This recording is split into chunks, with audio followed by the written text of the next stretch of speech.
6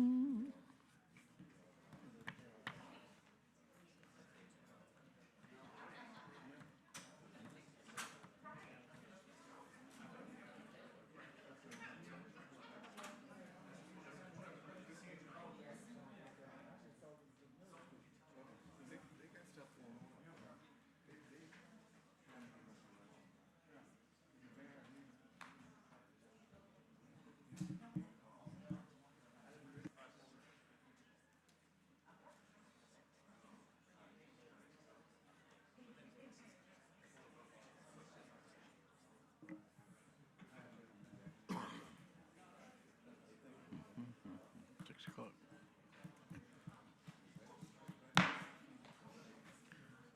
Good evening. City Council is now in session. Please stand for the invocation by Councilmember Butler Barlow, which will be followed by the Pledge of Allegiance to the flag.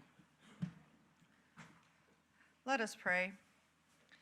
We pray tonight for a safe and flourishing community, recognizing the serious challenges we face and continually searching for solutions.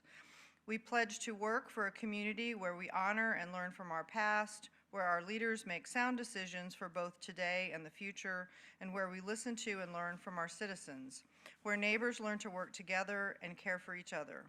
We ask for guidance in our decision-making so we will be good stewards of our resources. We pray that this city of Suffolk may be a place where all citizens thrive and where all are welcomed and valued. Amen. Amen. I pledge allegiance to the flag of the United States of America and to the republic for which it stands, one nation, under God, indivisible, with liberty and justice for all.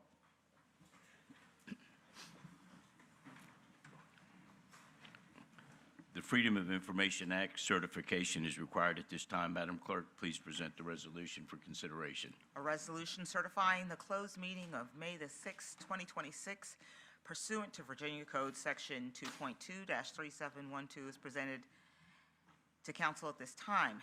Now therefore be it resolved that the City Council of the City of Suffolk hereby certifies that to the best of each member's knowledge, only public business matters lawfully exempted from the open meeting requirements of Virginia law, and only such public business matters as were identified in the motion convening the closed meeting were heard, discussed, or considered by the City Council of the City of Suffolk in the closed meeting.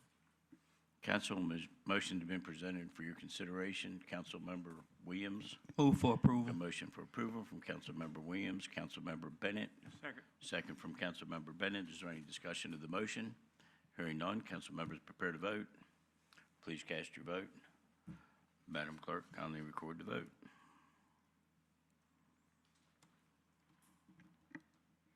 The motion is approved by a vote of 8-0.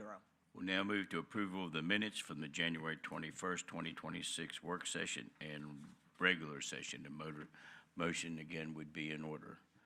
Councilmember Williams. Move for approval. A motion for approval of Councilmember Williams. Councilmember Rector. Second. Second from Councilmember Rector. Any discussion of the motion? Hearing none, council members prepare to vote. Please cast your vote. Madam Clerk, please record the vote.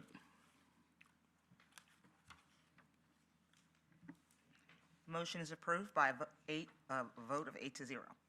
We have two special presentations this evening. Our first is a proclamation in recognition of National Police Week, which will be followed by a proclamation in recognition of National Drinking Water Week. Mr. Manager, please provide overviews. Mayor, Vice Mayor, members of council, National Police Week will be observed May 10th through May 16th.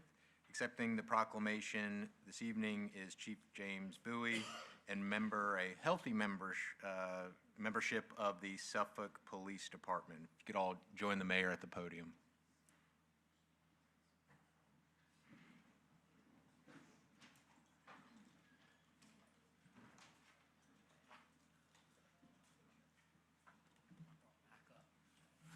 You brought a lot of backup.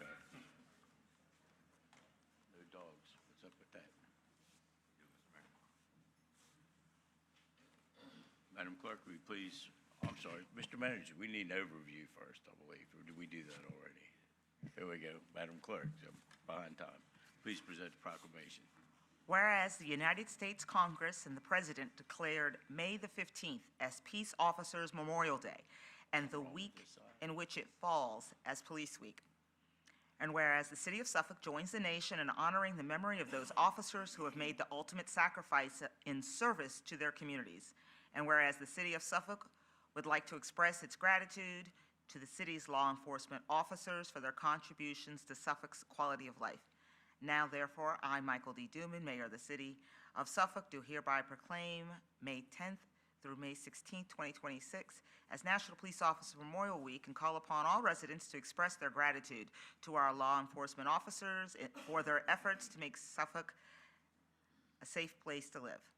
In witness whereof, I've hereunto set my hand and caused the seal of the city of Suffolk to be affixed this 6th day of May in the year of our Lord, 2026.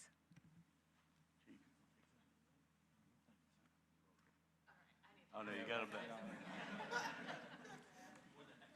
No, I knew I took a shower tonight. I don't know about you. Of course I did.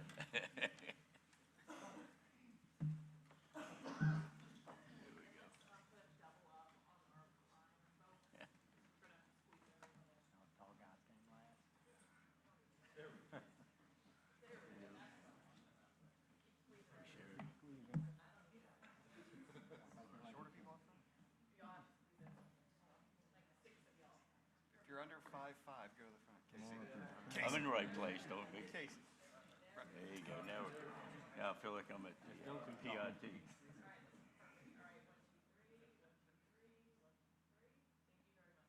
All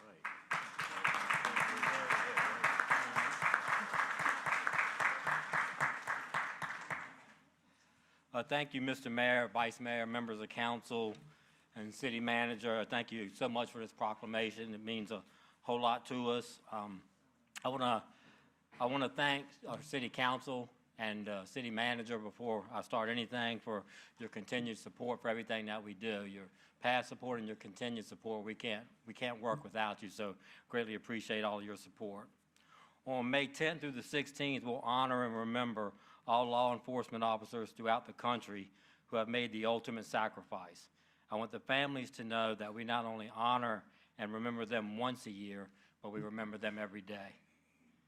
In 2025, we lost 111 law enforcement officers in the line of duty. Although that number has decreased from 2024, the only acceptable number in that category is 0. On May 15th, right here in this room, we will honor and remember the 5 law enforcement officers who have made the ultimate sacrifice protecting our city and our citizens of Suffolk. Officer George T. Smith, end of watch, July 4th, 1908. Chief William Brinkley, end of watch, December 2nd, 1918. Officer Joseph Pratt, end of watch, October 20th, 1935. Officer William Drew Henley, end of watch, March 19th, 2005. Sergeant Joe Rivera, end of watch, May 31st, 2021. On behalf of the Suffolk Police Department, I want to say to all the family members of law enforcement officers, not only in Suffolk, but all over the country, whose loved ones have made the ultimate sacrifice, we think of you daily, and you are truly our heroes. Thank you.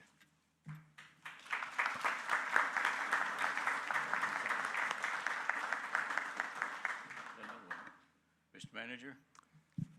Mayor, Vice Mayor, members of council, your second special presentation is in recognition of National Drinking Water Week. This week, May 3rd through May 9th, is in recognition of National Drinking Water Week. Accepting the proclamation is Mr. Paul Rattel, Director of Public Utilities, and members of the Department of Public Utilities. Madam Clerk, will you please read the proclamation?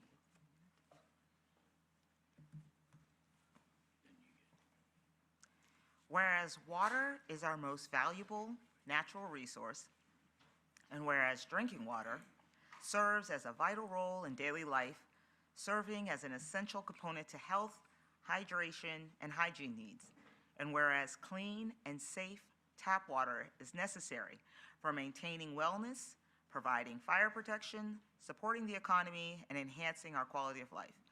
And whereas our citizens rely on the hard work performed by the entire water sector, including those who design capital projects, provide customer service, maintain water lines and infrastructure, operate equipment, and analyze the safety and quality of drinking water. And whereas the American Water Works Association has established Drinking Water Week. Now therefore I, Michael D. Duman, Mayor of the City of Suffolk, do hereby proclaim the week of May 3rd through May 9th, 2026 as Drinking Water Week, and call upon all residents to celebrate the dedicated employees who work diligently to bring high-quality drinking water to their customers. In witness whereof, I'm hereunto set my hand and cause the seal of the City of Suffolk to be affixed this 6th day of May in the year of our Lord, 2026. Thank you. There you go. Photo op first.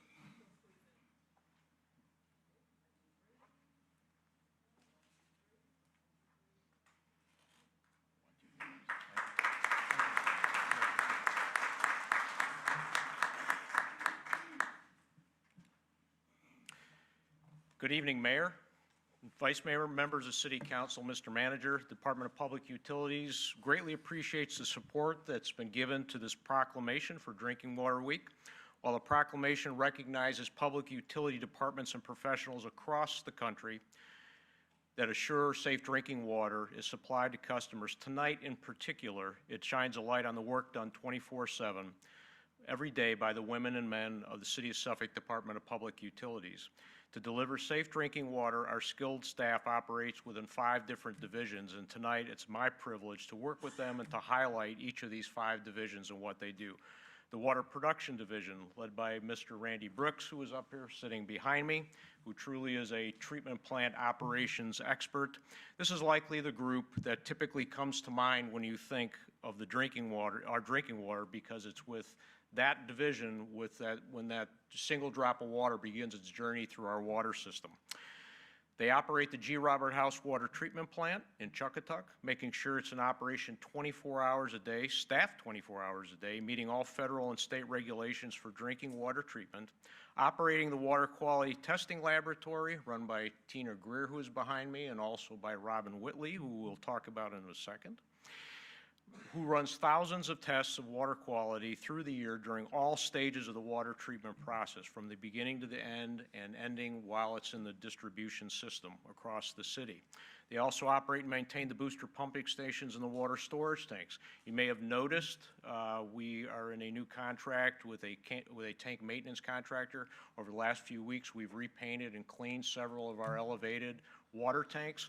The reason I'm highlighting that is our staff, particularly Troy and Randy, were operating through the night while in particular the Holland tank was down, because when that tank is down, we have limited what we can do with pressures in the system. So they were up at night in the booster pumping station, manually controlling the station just to make sure that station was operating correctly, in particular for fire suppression needs. The Line Maintenance Division, think about this division when they investigate and repair water main leaks, often under adverse conditions. They repair and replace fire hydrants and water valves that allow segments of the water distribution system to be shut down during repairs. The Customer Service Division works with customers to resolve billing issues, answering questions about utility accounts, maintaining and addressing water meter issues.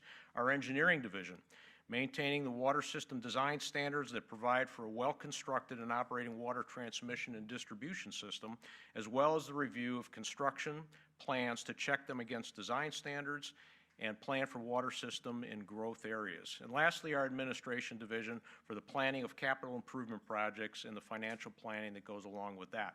At last year's Drinking Water Proclamation, we had representatives from all 5 divisions. Tonight, we pared that down to focus on the Water Production Division, as well as having one of my assistant directors, Adam James, with us.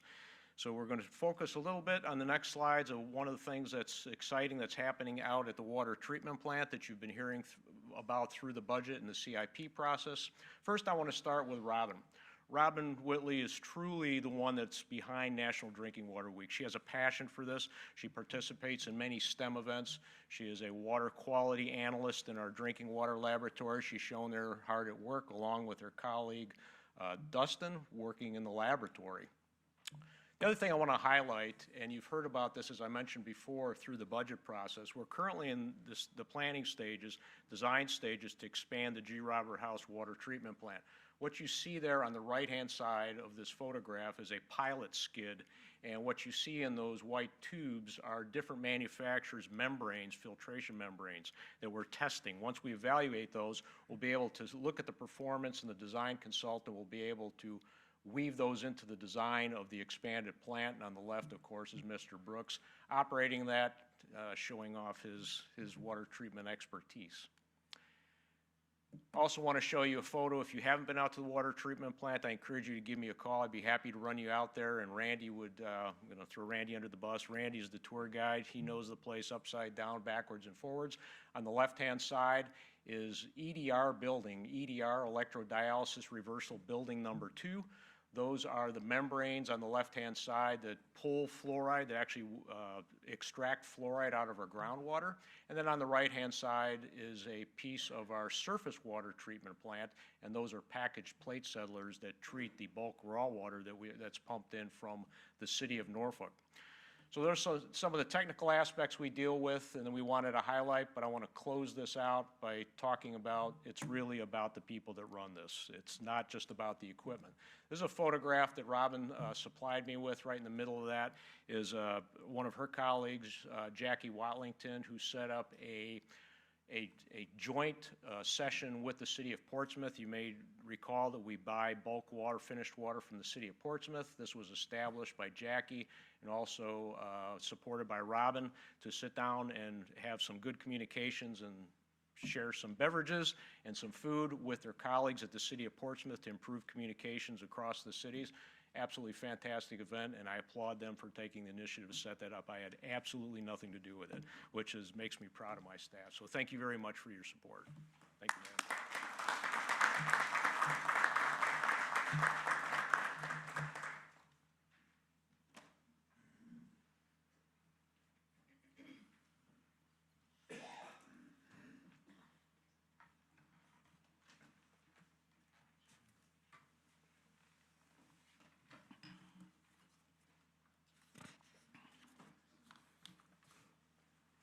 At this time, we will consider the removal of items from the consent agenda and adoption of the entire agenda as presented. Removal of any item from the consent agenda would only be necessary if any member of City Council wishes to vote on a specific item separately, and a motion would be required. A motion would be in order at this time. Councilmember Rector. Motion to approve the agenda as presented. Have a motion from approval from Councilmember Rector. Councilmember Butler Barlow. Second. Second from Councilmember Butler Barlow. Any discussion of the motion? Hearing none, council members prepare to vote. Please cast your vote.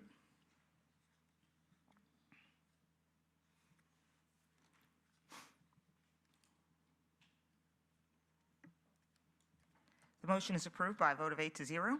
Madam Clerk, do we have any agenda speakers present at this time? No, Mayor Duman. Will you please present the items for this consideration? Consent agenda item number 7, an ordinance to accept and appropriate funds from the Library of Virginia Circuit Court Records Preservation Program for the Clerk of the Circuit Court. And consent agenda item number 8, an ordinance to accept and appropriate funds from the Federal Transit Administration for the City of Suffolk's Public Transit Service. Mr. Manager, please provide an overview. Mayor, Vice Mayor, members of council, consent item number 7. The city has received $21,708 in funds from the Library of Virginia's Circuit Court Records Preservation Program for the preservation of record books in the Clerk of the Circuit Court's office. Adoption of the ordinance will increase the planned revenues and expenditures of the Consolidated Grants Fund by $21,708 and does not require a local match. Consent item number 8 for City Council's consideration is an ordinance to accept $395.91 from the Federal Transit Administration as a pass-through to the Virginia Department of Rail and Public Transportation for the city's public transit service. Adoption of the ordinance will increase the revenues and expenditures of the transit system fund budget by $395.91 and does not require a local match. That concludes your consent items. Thank you, Mr. Manager. If there are no questions about the items, a motion would be in order to approve the consent agenda as presented. Councilmember Johnson. So moved. Got a motion for approval from Councilmember Johnson, Councilmember Williams. Second it, Mayor. Second from Councilmember Williams. Is there any discussion of the motion? Hearing none, council members prepare to vote. Please cast your vote. Madam Clerk, please record the vote.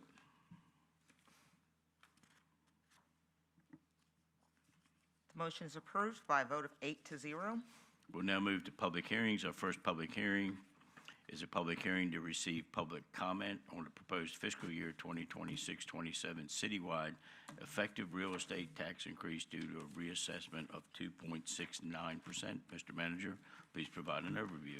Mayor, Vice Mayor, members of council, Stephanie Wells, Director of Finance and Budget, will provide the overview for the public hearing. I would note that within Stephanie's presentation, especially related to items 9 and 11, will feature a number of points specific to questions and comments that we received since the original budget presentation was rolled out on April 1st. The presentation tonight on the public hearing is going to cover the effective real estate tax rate, but also some more specific information. The real estate tax rate requires a public hearing by the Code of Virginia if the revaluation excluding new construction results in an increase of 1% or more of the previous year's total property tax levies. The total assessed value due to reassessment exceeded the prior year by 2.69%. A reduction of 1 cent or $1.06 per $100 of assessed value is proposed in the operating capital budget for the next fiscal year, 26-27.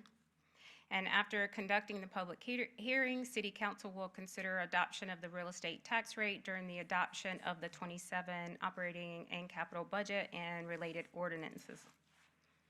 So some information from the 7-city region in Hampton Roads. You can see here the 7 cities are listed. The tax rates are the first row, the revaluation percentages are the second row, and the average is around 4%. The revaluation in the city of Suffolk was 4.3. That does include new construction. The only city proposing a tax rate decrease is the city of Suffolk. And you can see that there in the first column under Suffolk. The real estate revaluations, the need for a public hearing, as I just mentioned, is related to the change of 2.69%, excluding new construction. And this is the average effect that current residents will experience. The 4.3% total increase citywide includes the increase provided by new construction as well. I've mentioned that already. I have provided on the right-hand side a table of neighborhoods. This just happens to be the first 8 neighborhoods in our list, alphabetical list. And you can see under percent changes, some neighborhoods saw steady values or a decrease. Others saw the average increase in the range of the 2.69%. In neighborhoods with new construction, the increases were more due to the market value of new homes. But on average, we are seeing 2.69%. What does this mean for most homeowners, property owners, real estate property owners? So the current year, our tax rate is $1.07, and here's an example of a home, 2025 valuation of $200,000. To determine what the tax bill is for this was FY 2026, you would divide that value by $100, multiply the rate that we had of $1.07, and that gives you $2,140 tax bill. Moving to the next year, FY 27, we're looking at an average of 2.69% increase. So I'm adding this change in valuation to $205,380. To determine your tax bill, again, you divide by 100, multiply by the $1.07, and you're looking at a tax bill of $2,198. That's an annual increase of $58 if the tax rate stayed at $1.07. We are proposing a tax rate of $1.06. So again, divide by 100, multiply by the new rate of $1.06. Your current tax bill will be $2,177, or a new annual increase of only $37. And so depending on if you see glass half full, glass half empty, You can see that as annual increase, or you can see that as an annual savings that the city has provided of the $21. And that's just in this one example. What you experience for your property is going to be dependent, like that first table showed, what neighborhood you're in, what you're experiencing, what your property is experiencing as far as values. So adopting the real estate tax rate, no action will be taken during this tax rate public hearing. The action will be taken during tonight's ordinance agenda item, and we are recommending adoption of the proposed $1.06 tax rate ordinance on tonight's agenda under the ordinance agenda item. And that's it. Before we open the public hearing, Madam Clerk, will you please explain the timing system? This is a public hearing, and each speaker is asked to provide their name and their address, and will receive 3 minutes to offer their comments. This is a public hearing. Will the first speaker please come forward and provide their name and address? Do we have anyone present who would like to speak to this item? Hearing no speakers, this public hearing is now closed. Oh, sorry, we got one? Okay.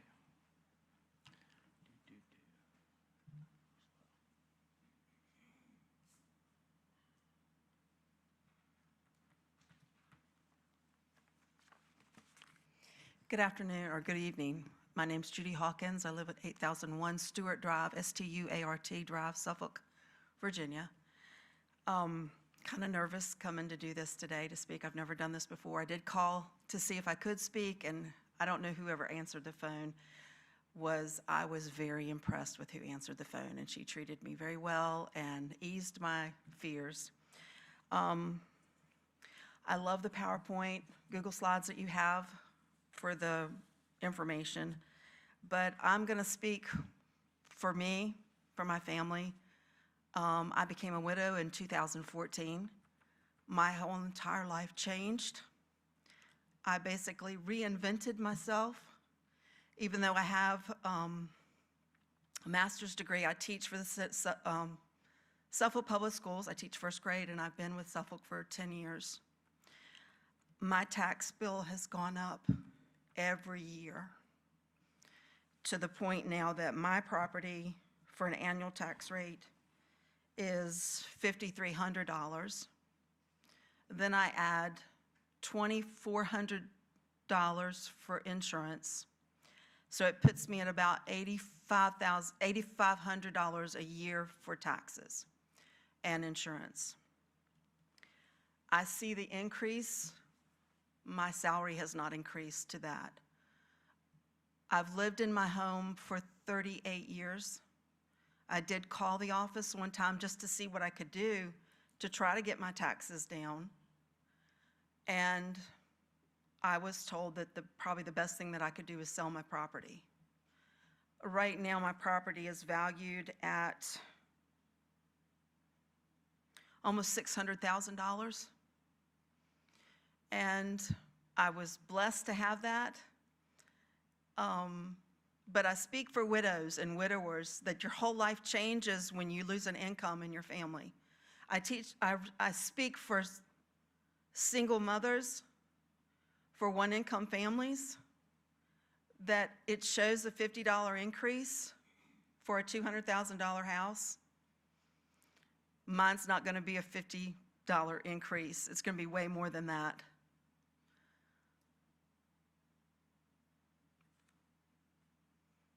I really don't know what else to say to you, but I'm proud to live in Suffolk. I wasn't born in Virginia. I was actually born in Montana, but I've been here since I was 8 years old, and I am proud to live in Virginia. I'm proud to be a Virginian. And at this past year, I started a flower farm just to pay my taxes. It's going to take me a while to build my flower farm. Started it with $100. And I did very well. I didn't make $6,000 to pay my taxes. And I've got a little plan to increase that through the next 5 years, but I thought maybe I would get some tax deductions because of that. I really don't, because I don't have enough acreage for that. But I just appreciate you listening to me, and I may be just one standing here, but I know there's a lot of citizens in Suffolk that this will be a hardship for them, not just for me. And I just thank you for listening to me. I appreciate it. Thank you. Thank you, ma'am. We have our next speaker, please. Do we have anyone else present who would like to speak at this time? Hearing none, this public hearing is now closed. There is no action necessary at this time, as the ordinance to effectuate the real estate rate for fiscal year 25-26 is included in item number 11.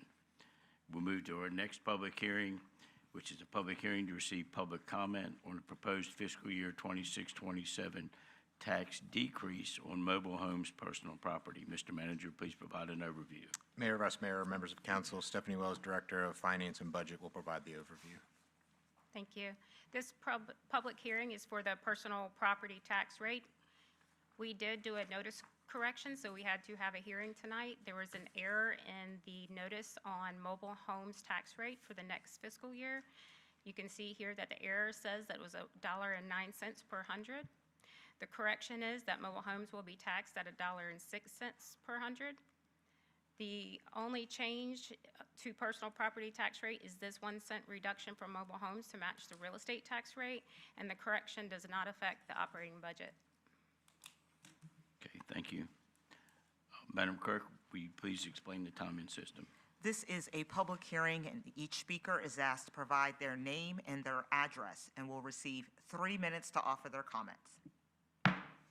This is a public hearing. Will the first speaker please come forward and provide their name and address? Do we have anyone present who would like to comment at this time?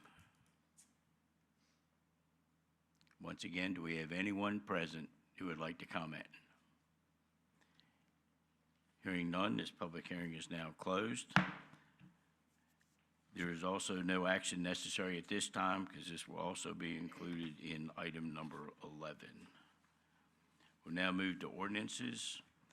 We have adoption of the proposed operating and capital budget for fiscal year 2026-27 and related ordinances. Mr. Manager, please present an overview.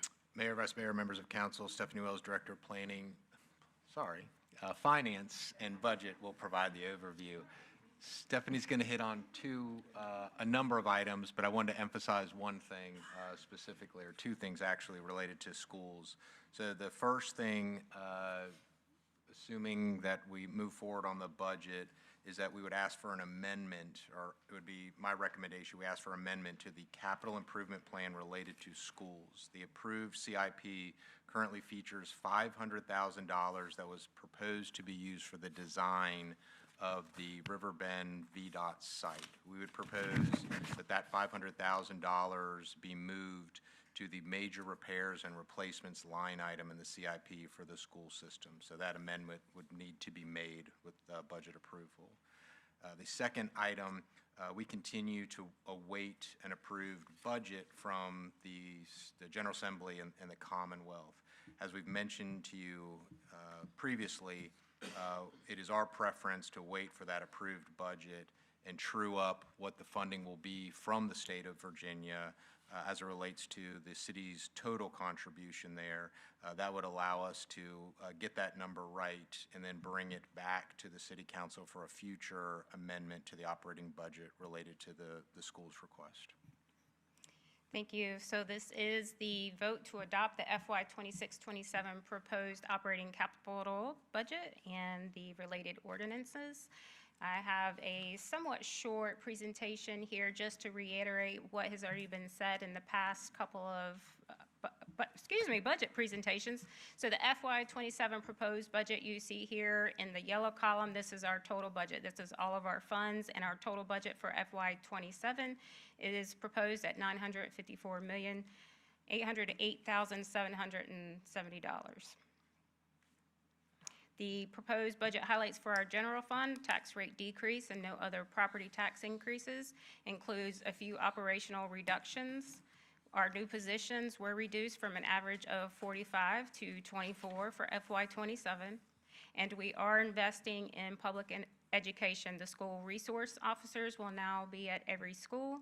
We are looking at $86 million in school funding, which provides an additional $5 million in local support over prior year. And as mentioned, we are planning to amend the operating budget for additional school funding after the state budget approval. The table at the bottom here shows our operating budget by function. You can see public safety is the highest portion of our budget at $108 million, approximately 30% of our budget. And then second is education at the $86 million previously stated. Public safety is increasing by $6.6 million, and education is increasing by $5 million. Some of our other funds, a couple of highlights. The internal service fund increases are not duplicative. I don't think that I said a whole lot about this portion of it. So if you see in our, or you will see in our general fund budget, we're going up approximately 5%. These increases that are in the risk, and IT, and fleet are already covered by that 5%. So even though risk budget overall is going up, say 17%, the 5% in general fund that's being contributed to this already encompasses that number. So it does not add a 5% plus another 18%.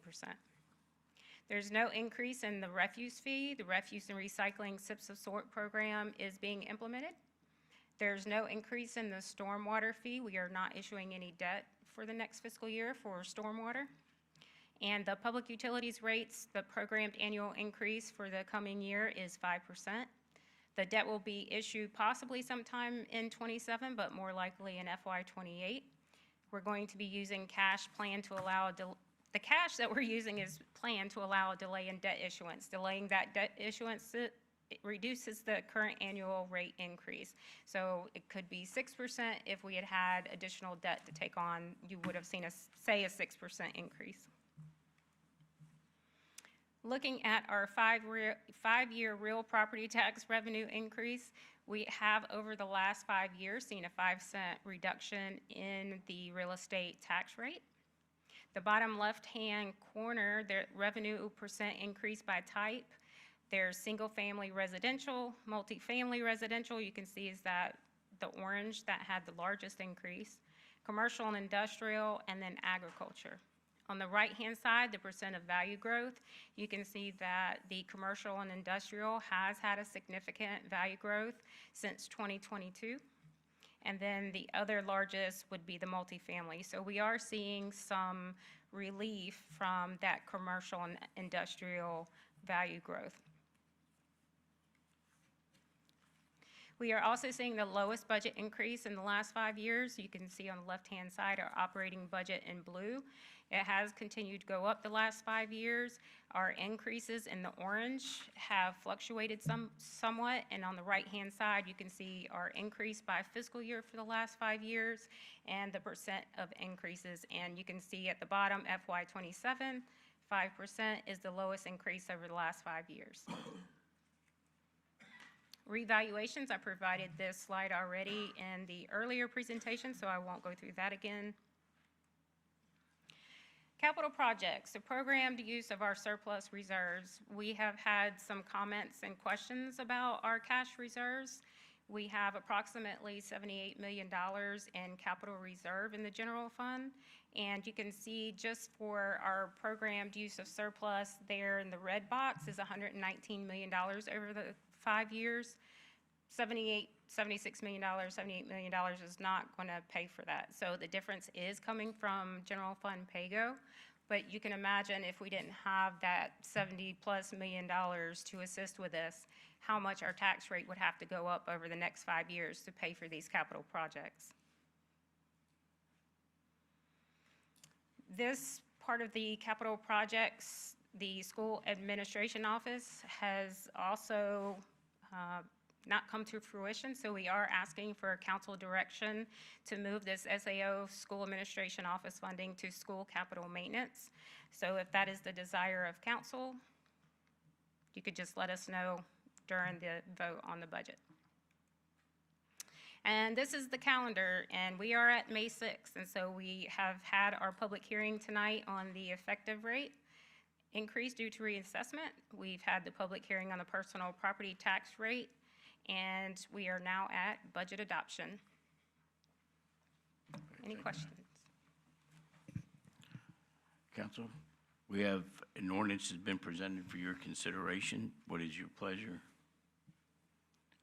Councilmember Bennett? Yeah, Mr. Manager and Mayor and Council, I did have some inquiries by some of my constituents and citizens about the tax rate for the license fee for decals. And they was asking about the amount of money that's being collected for the decals, which they are no longer getting. So they want I need some explanation on that, so they'll know exactly the purpose behind that.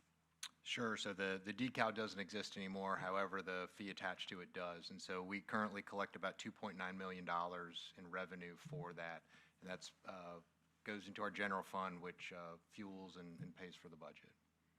Okay, so that is a part of the ongoing budget for the coming years until council decide to vote to eliminate that? How would that work? We would need to find a mechanism to make up $2.9 million in revenue. Okay.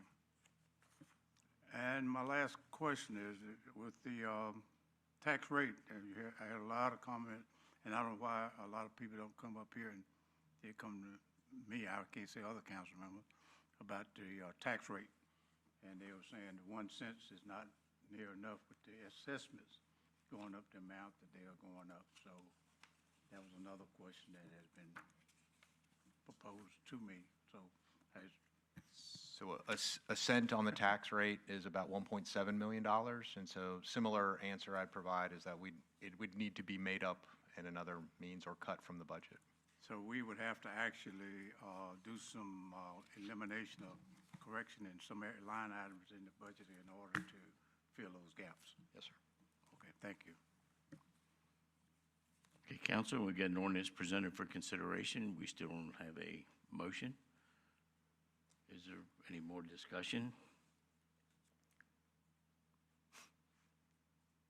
Awful quiet out there. Any discussion? We need some discussion, or we need a motion, yes or no? Or discussion? Councilmember Butler Barlow. How about more discussion? Okay, works for me. So, going off of what Councilmember Bennett just talked about, I too have gotten a lot of phone calls and a lot of concern, and I know the 1 cent reduction is, it's significant that we're able to do that. I think so ever since I've been on council, when we've done reductions, we've done 2 cent reductions. That's not scientifically based, but 2 cents would make a little bit more difference in people's pocketbooks. And Manager, you said we would need to find 1.7 million to make up for that 2 cent deduction. What are our options in finding that? Like, where might that come from, to put you completely on the spot? I would look for that direction from the council. Touche. I guess just again, I've had a lot of feedback. I mean, I think the fact that we're the third lowest in the area, we're the only locality that is having a reduction of any kind, I think all of those things are significant. I know it's difficult having put together a really fine-tuned budget to find another, almost $2 million. But I would ask other council members, anybody have any thoughts or ideas?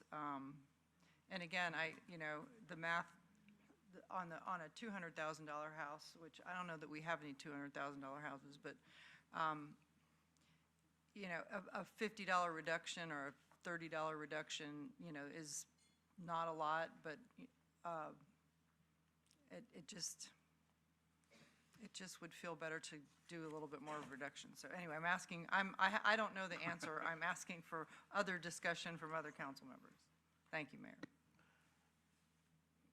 Councilmember Wright. Yes.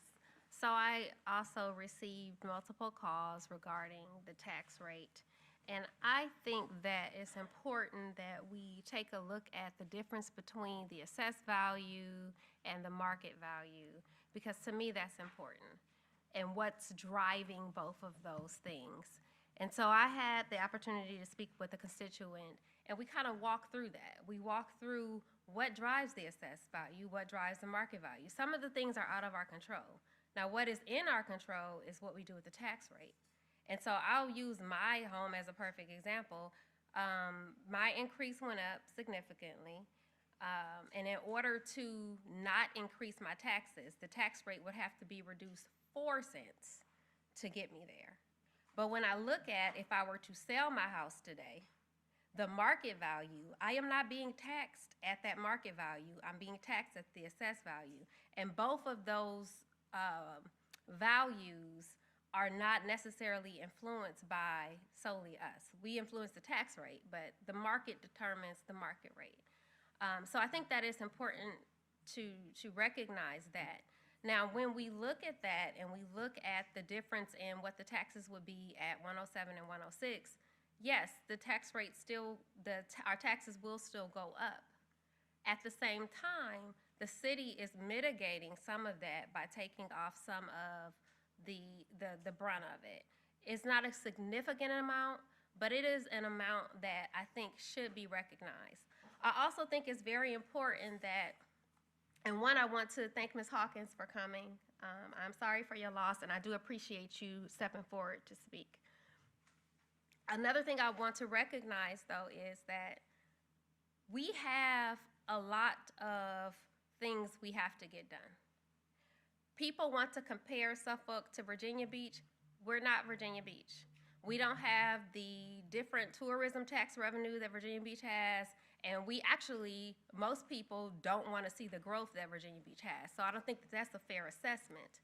But when we look at Virginia Beach being very large compared to us and having the extra stream of income coming in, for us to be the third lowest in the region speaks volumes. So with that, I'll say that we have a lot that we need to get done. I don't want to keep beating a dead horse, but we're behind on infrastructure. Guess what? This budget is putting a lot of money into capital improvements to improve our infrastructure. We are behind on our school facilities, and we need to work to improve those. The extra taxes are going to do that. So I think that is very important that we put things in perspective. While I would love to, and I think at some point we'll be able to tout the tax rate that Virginia Beach has, we have to speak to where we are now, and we have to speak to the issues and the things that we need to mitigate. And so while I would love to reduce it lower, we have to really look at the budget and figure out where we're going to take it from. This is no different than your home budget. If you can't afford to get your roof fixed today, then you're going to have to put it off for a second, and you may have to pay something else. In this instance, we have a lot of things that we need to bring up to speed. And so I think that, as you said, that we should focus on the glass is half empty or half full, depending on how you look at it. And so I would just ask that we look at the full picture. And so to the constituents of Sleepy Hollow Borough, I'll say to you, I hear you, I understand. I definitely understand this tax rate, but I also hear you when you're pounding infrastructure and schools and services. And so it's a very delicate balance. And with that, I will motion to move to approve the budget and move to amend the budget to move the $500,000 to the schools for major repairs.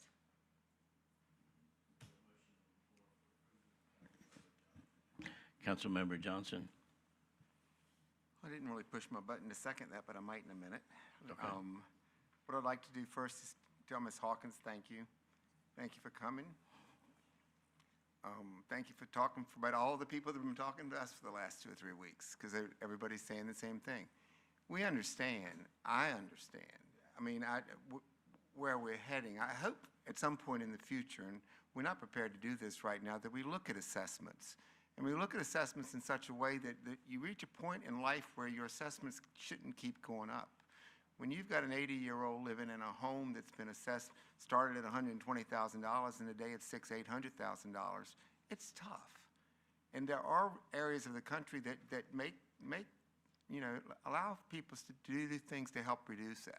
So I hope down the road we can look at that, because it's very, very scary, particularly for our old people that have been in their homes their whole lives.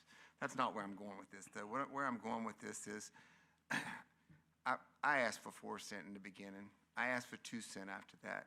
And Mr. Hughes came back and said 1 cent, and I said, well, thank you, we'll take 1 cent. The reason we can't adjust more than what we adjust is because of number one, we are a successful city and we have lots and lots of expenses, and I'll agree with Ms. Wright. We've got so many things coming toward us, and with the uncertainty of our world today, I accepted this budget several weeks ago because I knew it's where it had to be. I think we've got lots of things that could happen in the coming years, and we need to be prepared for it. I also think with the school situation being what it is, we could have some issues there as far as what we have to provide for the schools. I don't disagree with we've got new schools to build. And somehow we've got to pull all these things out of our magic hat that we don't seem to ever have enough money to do. So despite the fact that I would like to see us have a larger increase in what we give back to the citizens, I'm going to have to second this vote tonight because I know it's the right thing to do tonight. This is unusual for me to be doing this, but I do think our manager has put together a budget that he's comfortable with and that we can live with as a city, and that will take us into the next year. And then we all still keep in the back of our minds what we need to do next year, and that we always want to do what's best for the citizens and give them, it's how it should be. So with that, I'll second the motion. Thank you. Do we have any other comments? We've got a motion for approval from Councilmember Wright, seconded by Councilmember Johnson. If there are no other comments, I would like to offer a few myself. First of all, I want to commend the city manager and his staff for preparing the budget that they presented to us initially. It was well formatted, well thought out. I believe it addressed the ongoing, I say ongoing and increasing needs of our city. It addresses the services that our citizens depend on, and we did it in a fiscally responsible manner with no tax increase. And as a matter of fact, with no tax increase, as it's been mentioned, it was, well, and I say tax, no tax, I don't want to get beat, no tax rate increase. There are individuals that are going to pay more tax. So call it like it is. It's the tax rate and it's your assessment. When we talk about assessments, the assessor's in the audience, he will tell you by code he is required to assess your home for the correct values, not necessarily market value per se, but using the system that they use. If there's any adjustment to that, then we would have to make it in the rate. If we're going to make concessions for certain incomes, we want to make concessions for certain ages, we have means to do that. We already do that for disabled. We also do that for elderly. We just passed an additional tax break recently on personal property for the same individuals that would qualify for a real estate abatement. When you look at the budget, yeah, I'd love to cut the budget too, but let's call it the way it is. We are the only city in Hampton Roads that reduced the rates this year.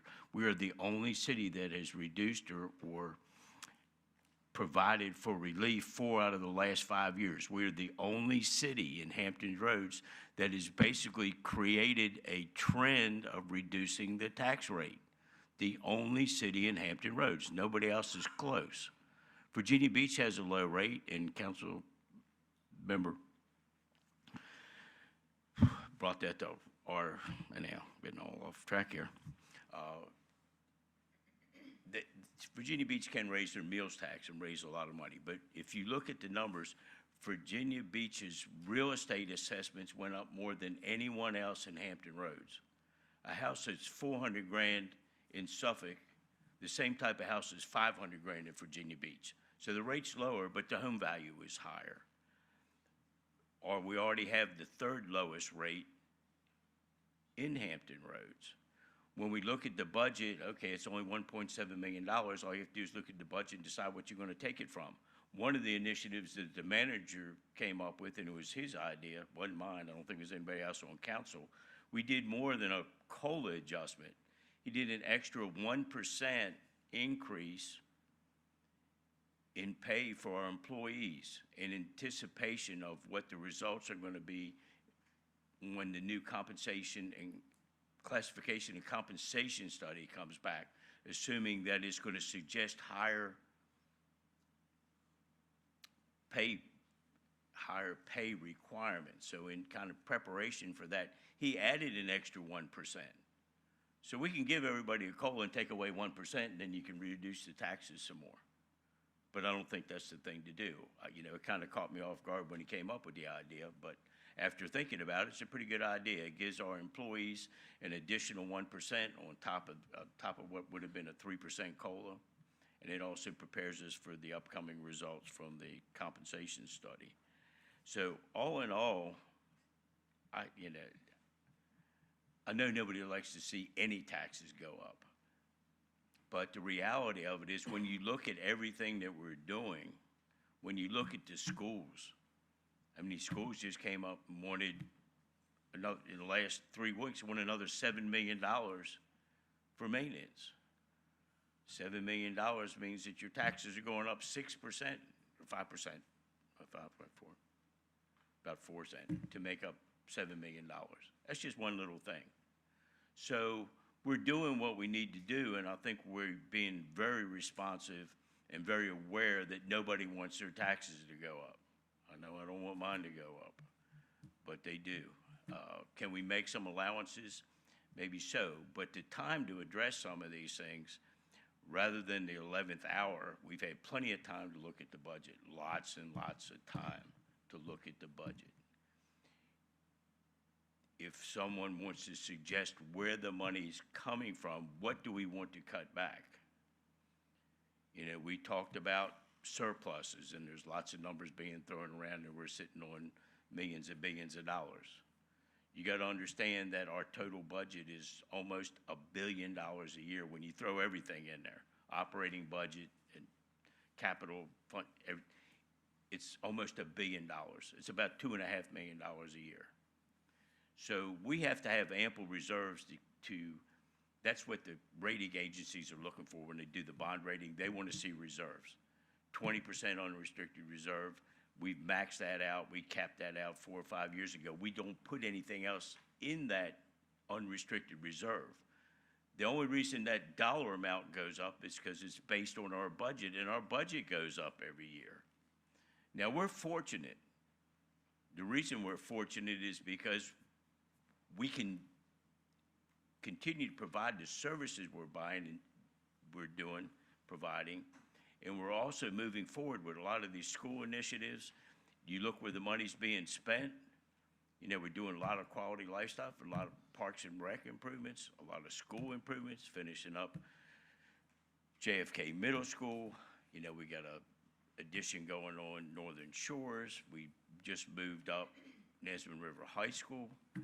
We've got Elephants Fork Elementary coming online. And the reason we can do as much as we've been doing is because we've had a lot of commercial development, commercial real estate. And I think the assessor told me we had like $3 billion worth of more commercial real estate, not homeowners, commercial real estate put on the books. They pay the same rate. That generated about $32 million in income. That's income generated on the retail side that we don't have to go to the taxpayers. So that part of the growth issue has paid for a lot of it and allowed us to do what we're doing. So I am pleased with the budget. I'm glad that we're able to reduce the rate somewhat. It ain't much, but it's something, and it's 100% more. And I know we don't compare ourselves to the other Hampton Road cities, but my stuff is good. I like to. It's not that our city operates in a vacuum and our needs are not any less than any city around us. And in a lot of ways, you know, we have more needs because we are growing. We have more needs because we have 430 square miles to contend with. So every time we decide to improve something or cut a ditch, it's a lot more money than it is in Portsmouth. So I'm proud of what we've been able to accomplish. I want to thank the manager again and staff for getting this far, getting us where we are. and I'll quit rambling, and we have a motion on the floor for approval and a second. Do we have any other discussion? Yes, Mr. Manager. Just to emphasize a couple of points that Stephanie hit on, but just wanted to reemphasize. Our budget includes operational reductions to the tune of almost $2 million in capital outlay and travel and training. So it does include operational cutbacks, but not to the point where our services will be reduced for our citizens. So that is something that is in this budget. I'd also mention that we talked about that we're probably coming back to you to amend the budget as it relates to something that's going to happen in Richmond and what that's going to impact to the school system. That's probably an increase that we're going to come back to you and say we need to increase funding to the school system. And so just bear that in mind. Just want to draw those 2 points out. Okay, thank you.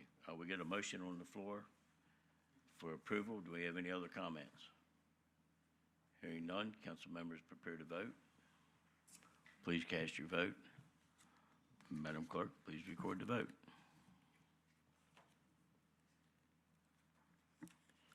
The motion is approved by a vote of 8-0. Okay, we now move to resolutions. We have a resolution to adopt Suffolk Transit's Minor Transit Development Plan, known as the TDP, update to their 2020-2029 Transit Strategic Plan, TSP. Mr. Manager, please provide, Yeah, please I'll ask present the resolution. Mayor, Vice Mayor, members of council, I'll ask Maria Tukowski to come forward and provide you with an overview as it relates to the proposal for you tonight. Good evening, Mayor, Vice Mayor, and Council. I'm here to give you an overview of what our Suffolk Transit TDP update is all about.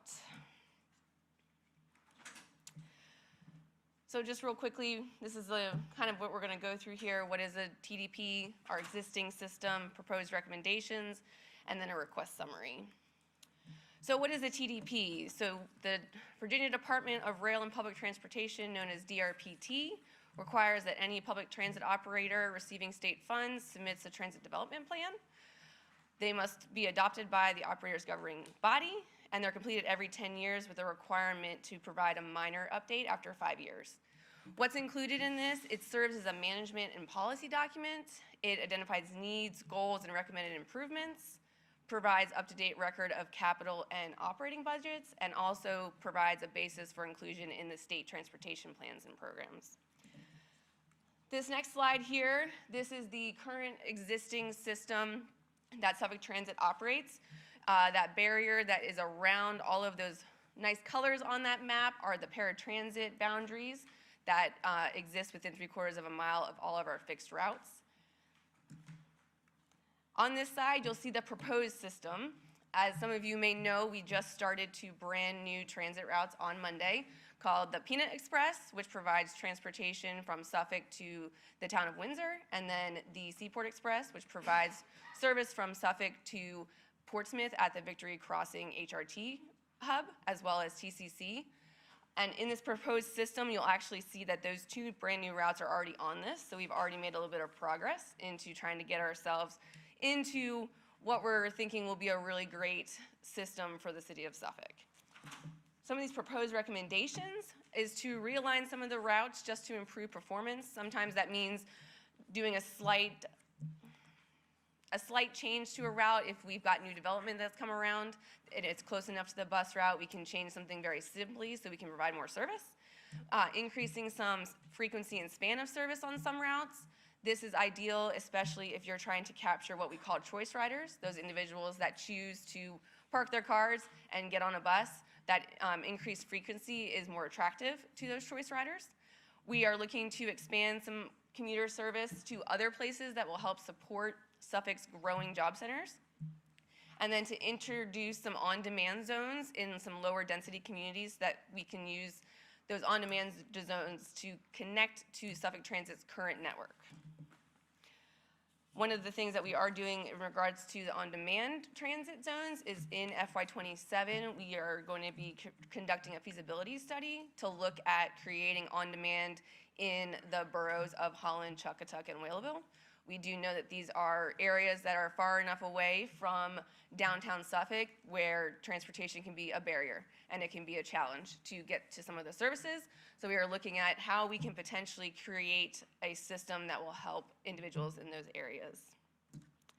And then the request summary here is we are just looking for a resolution of approval, and I'm requesting that you guys adopt the minor transit development plan update. This adoption does not commit the city to any future service implementation or funding. This really just serves as a roadmap for us to see where we would like to take Suffolk Transit in the future. I will answer any questions if there are any.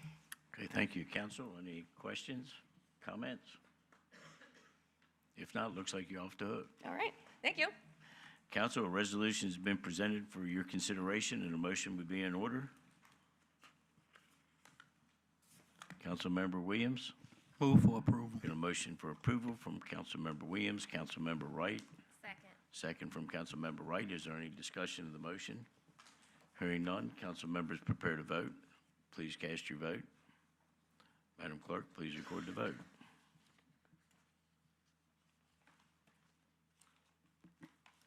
The motion is approved by a vote of 8-0. Our next resolution is a resolution to adopt the fiscal year 2026-27 Annual Action Plan for the City of Suffolk's Community Development Grant Program, CDBG, and the Western Tidewater Home Consortium Home Investment Partnership Grant Program, HOME. Mr. Manager, please present the resolution for consideration. Mayor, Vice Mayor, members of council, Ms. Deidre Garrett with the Planning and Community Development Department will walk you through this slide deck. Good evening, Mayor, Vice Mayor, members of council.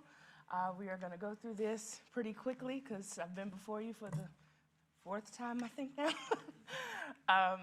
So the annual action plan for CDBG and home programs, this is the strategic implementation documentation for our one-year funding horizon.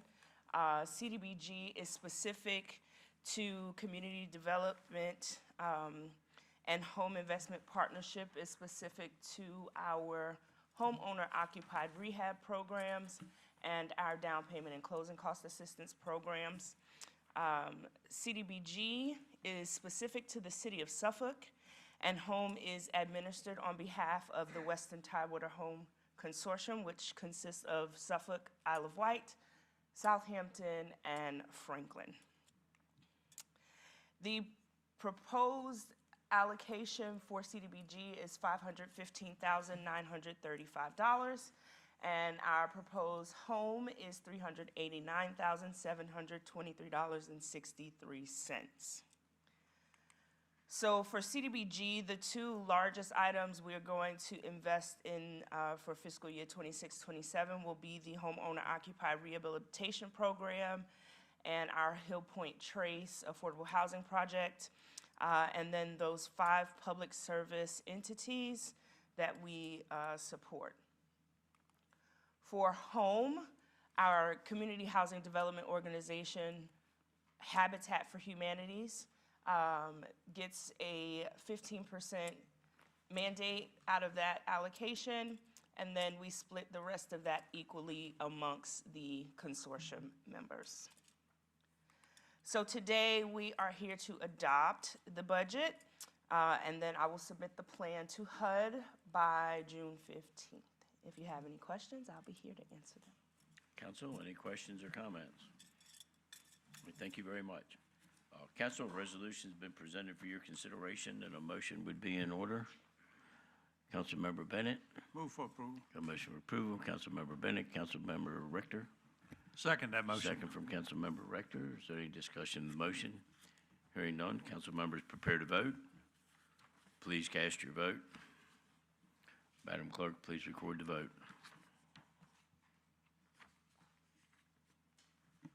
The motion is approved by a vote of 8-0. We do have one staff report this evening, Suffolk Fire and Rescue's 2025 year in review. Mr. Manager, please provide an overview.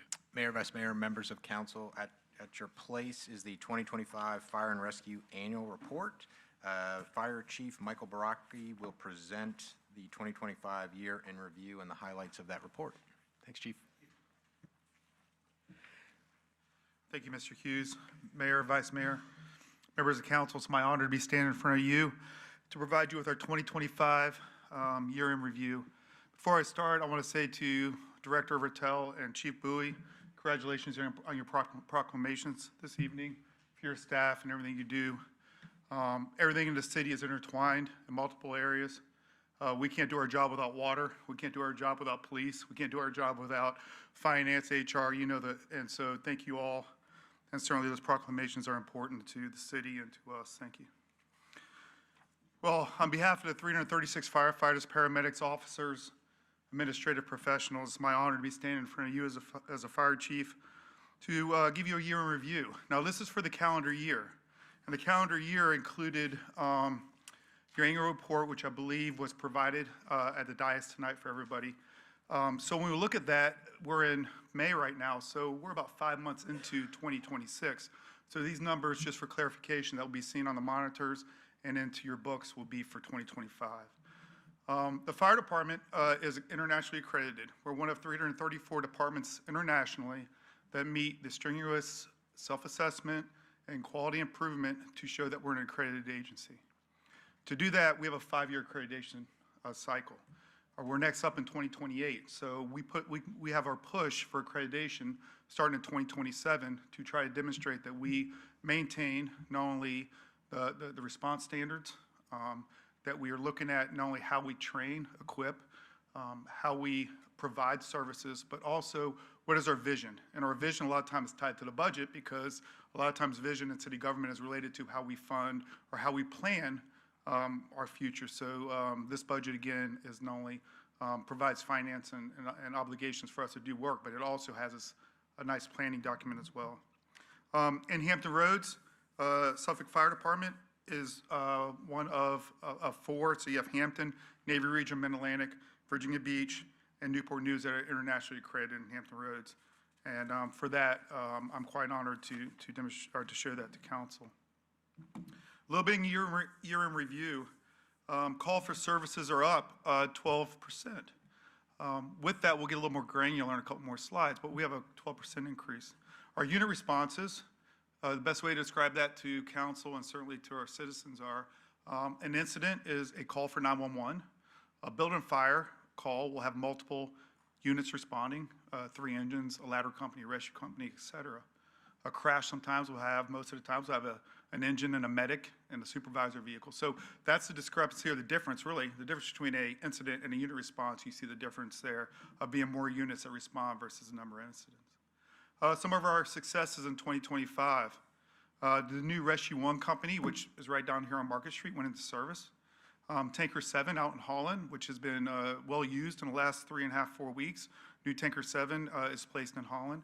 And new Ladder 5 on Bridge Road went into service. Those were all replacement apparatus.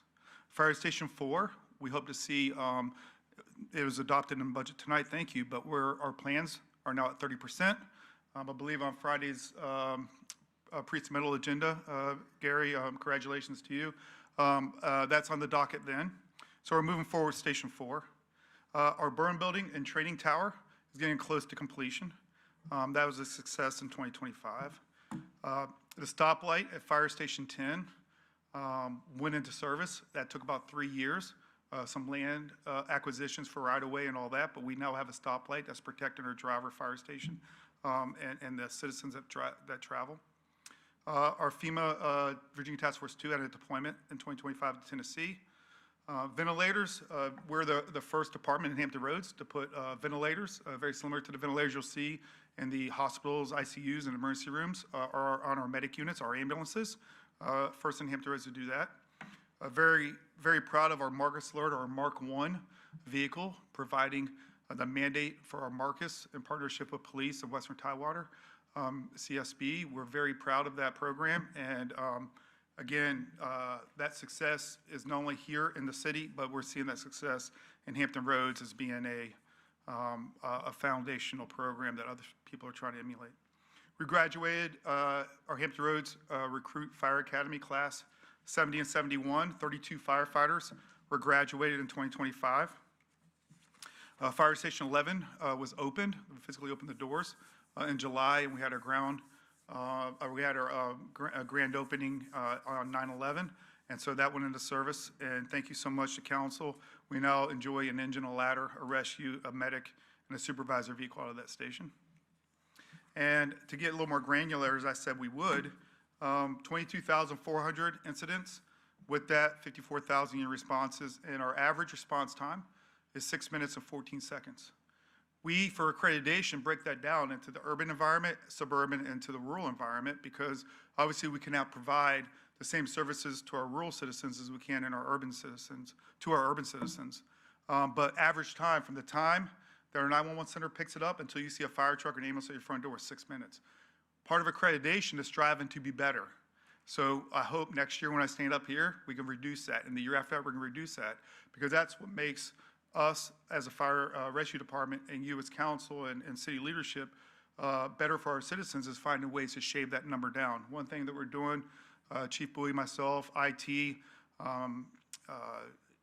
the city leadership, is we're looking at our CAD, and we're looking at how can technology upstairs at our 911 center improve our processing time, which then reduces the amount of total time to get to our 911 calls, and that's going very well. And so Chief Bowie and I, and again IT, and all the departments working with that are working to reduce that time. When you see 15,000 emergency medical services incidents, it's kind of misleading in a way. It's really not in the fact that that means an ambulance shows up and somebody goes to a hospital.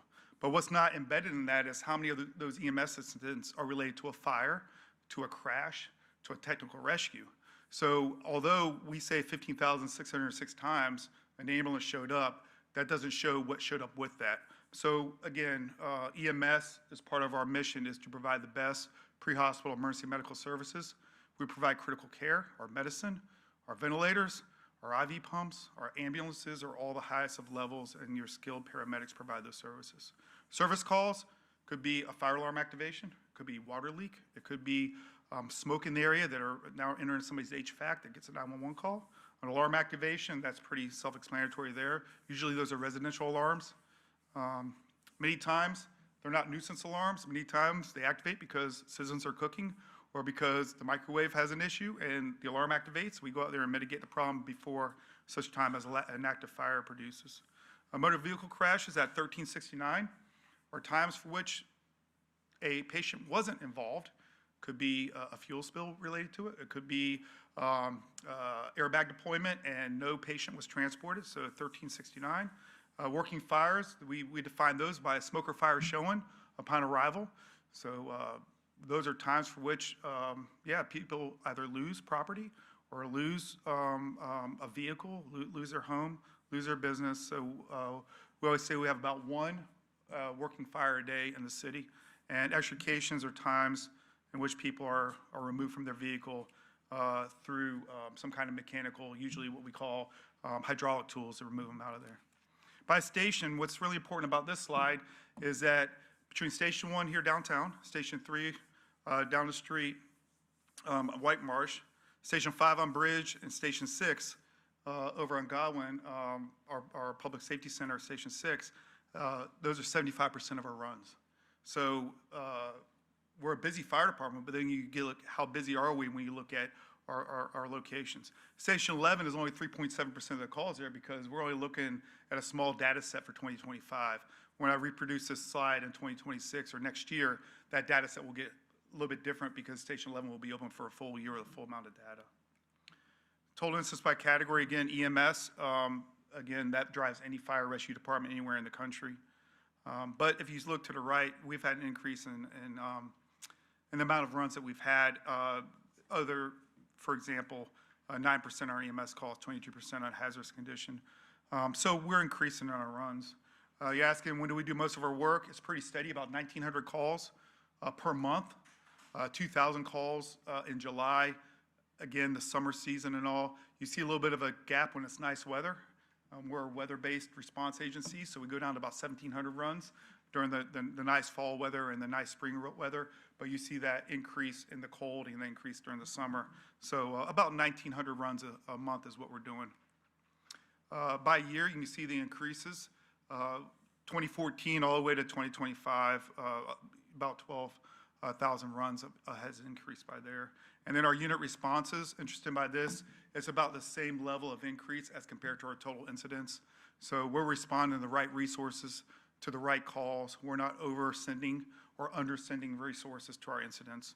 We have a good proportionality there. With that, I'll end on the next 3 slides, are our specialty teams that go with a fire rescue, traditional suppression, and some traditional ambulance service. Is we have our communications team, the only one in the Hampton Roads region and one of 2 in the Commonwealth to have that level of communication style delivery bus as you see there. Our HR IMT, we're partners with the Hampton Roads regions on our incident management team that deploys throughout the country. Our hazmat team has been very active lately, but our hazmat team based out of Station 11. Our marine incident, we call it our MERT team, but our maritime incident response team. Fireboats, Zodiacs, inflatables, 23-foot skiffs. We have a whole armada that's designed to meet the needs of our community based on our waterways. Our search and rescue team partner there with police. That picture has police and fire in that picture. It's a partnership that does not only provide those services here in our city. We were in Franklin about 2 weeks ago providing services there as well. A very unique, highly trained team that is requested throughout the region. Tactical medic team, whether it's Chief Bowie or the state police, we provide our medics in the tactical environment that provides those specialty teams the protection and the citizens that they work with, the protection from that level. Technical rescue team required by OSHA. Paul and I discuss quite often the requirement for when not only our employees, but other employees enter confined spaces, high angle. There has to be a team by OSHA that's readily able to and skilled and trained and equipped to provide that rescue, and we do that with public utilities routinely, sometimes daily. But anyway, technical rescue comes out of your fire rescue department, and then the urban search and rescue team on a 28 national. USAR teams are based out of here in Hampton Roads, and Suffolk Fire is a participating agency in that. With that, citizens who would like a copy of what council has here and what city leaders has, there's that scan code in the lower left corner. It is also, Jennifer Moore's group, media has placed it on the Suffolk Fire website to click on and go straight to our annual report. And also, if anybody wants one, at Fire Station 6, our headquarters fire station, 300 Kings Fork Road, we have copies, hard copies for any citizen that would like to have one as well. With that, that ends my presentation, and Mr. Hughes, any questions or from City Council, I'll be glad to take them. Thank you. Thank you, Chief. Council questions or comments? Councilmember Wright? Yes, I just wanted to say thank you for the presentation, and also I see the work that the fire department is doing. I'm often up at dark 30, about 4:30 in the morning heading down Bridge Road, and there's oftentimes a fire truck en route somewhere before most people are even up. So I appreciate all that you do. I appreciate all that the firefighters do for the city. They're always out in the community. They can actually shoot too. We went to a pep rally, and the firefighters were there to help the kids get ready for the SOL pep rally at John Yates Middle School. So I'm like, okay, they put out fires and they can shoot basketball too. Oh, okay. But yeah, but they're also they're out in the community a lot, and I think that is important. So I thank you for all that you do. Thank you so much, and I appreciate that. You're welcome. Councilmember Rector? Thank you, Mr. Mayor. Thank you for the report, Chief. Yes, sir. I don't think that anybody in the city can deny the fact that we have one of the most dedicated, one of the best trained, and one of the best equipped fire and rescue units in the entire country.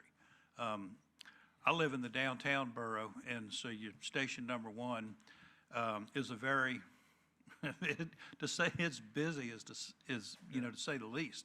And since I've been kind of semi-retired and spend a little bit more time around the house, it's amazing to me how many times during the day I hear your sirens going off. So, and I had a chance, I guess last week, to experience it firsthand. I was at our church and happened to look out the window, and there was a pickup truck that had caught fire in the bank parking lot, and the whole truck was literally engulfed and flamed. And I don't know whether it's one of your guys, but somebody got into the poor lady's car next door, to the burning vehicle and moved it, which I thought was just, a huge act of bravery, because you don't know if truck's going to explode. But anyhow, the heat and the smoke and everything else that came off of that, just that one little incident, and how quick you guys were to respond and get it out and turn a potentially dangerous situation into a very quickly managed situation. My hat is off to you, and all I can say is that thank God you've never had to come to my house, but I know that if I had to call you, you would be there, and I would be well taken care of, me and my family. So thank you again. We appreciate that. Thank you. Councilmember Johnson? Well, Chief, I'd be remiss if I didn't say something, because as most of the public should know, if they don't know, we're in probably one of the biggest droughts we've ever been in this past month. And I've become really close with the fire department, because they have been out in Holy Neck Borough for 2, 3, 4 weeks. How many weeks has it been? Yes, sir. We've had 3.5 weeks, yes, sir. brush fire after brush fire after brush fire, and I just can't, the people of the city are so fortunate to have a fire department of the quality that we have, because they've been on the spot every time, they've handled the fires every time, they've concerned about the people that live in the community, and I just personally can't thank you enough, because we were directly part of it, and then even this morning we wake up and there's still the smell of smoke in the air, and the guys are still out there. So whether you know it or not, guys, we are truly, truly blessed. Not only that service, the ambulance service, and these guys come to your house, and it's just, we are very, very, very blessed. And we just need you to know it, and the guys to know it, because not one truck, not 2 trucks, but how many trucks did you have on site several times? I mean, Yeah, between 40 and 50 firefighters. they were from all whole, over, yeah. and they were there, and it's pretty impressive to live in a city like we live in, such big area, and you're there, you're everywhere. So personally, thank you, and for the people of the city, we are so fortunate. We're blessed So too, thank not only you. to have your support, but the community for any incident, whether it's Saturday morning, that was Saturday morning, I believe, is that right, Councilmember Rector? At the fire at the bank across from Barron's, but whether it's Saturday or Sunday morning, Right. whether it's multiple times, the community is as important as the fire or police department's engagements. And it takes a whole village in a city, in a community, to provide services. So we're as grateful to you and to everybody here, everybody listening, as you are to us. So thank you so much. Yeah. Councilmember Bennett? Thank you. Yes, Well, sir. Chief, I just want to say thank you so much, and all your wonderful firefighters and medics and all that takes care of our citizens. And I've had to call once or twice, and I really do appreciate the courtesy and professionalism that the people give when they come to a person's house. And I cannot thank you all enough for what you do. And now that we just passed the budget, do you have enough employees? I see you had 40 new ones that fully fund your budget. We're very grateful for all the resources that we receive. Yes, sir. Thank you, sir. My evaluation is due as well. So yes, sir, we are very, no, sir, we're very blessed for what we've received. Yes, thank you. Vice Mayor Ward? Yes, I'd like to thank you also, Chief. You know how I feel about Fire Station 11. Thank you so much. You represent this city well. Thank you, sir. and the rest of your crew. Thank you. Thank you. Council, any other comments? Chief, I'll be brief. Yes, sir. Thank you. Thank for your team, as that they are, and they provide an invaluable service to our citizens, and obviously we greatly appreciate that. Yes, sir. Thank you. Thank you all. All right, this time we'll move to non-agenda speakers. Madam Clerk, do we have any non-agenda speakers? And if so, please explain the guidelines. Yes, Mayor Dooman, we do have non-agenda speakers this evening. Each person participating under the item of business entitled non-agenda speakers shall limit their remarks to the services, policies, and affairs of city government and shall be permitted 5 minutes for the purpose of presenting their matter. Speakers appearing before City Council will not be permitted to participate in the following activities: to campaign for public office, engage in personal attacks, promote private business ventures, or use profanity. Speakers who violate these rules will be declared out of order by the presiding officer and will immediately yield the floor and be seated. Our first speaker is Valia Rose, 168 Preserve Way. representing self regarding concerns regarding the preserve at Lake Mead.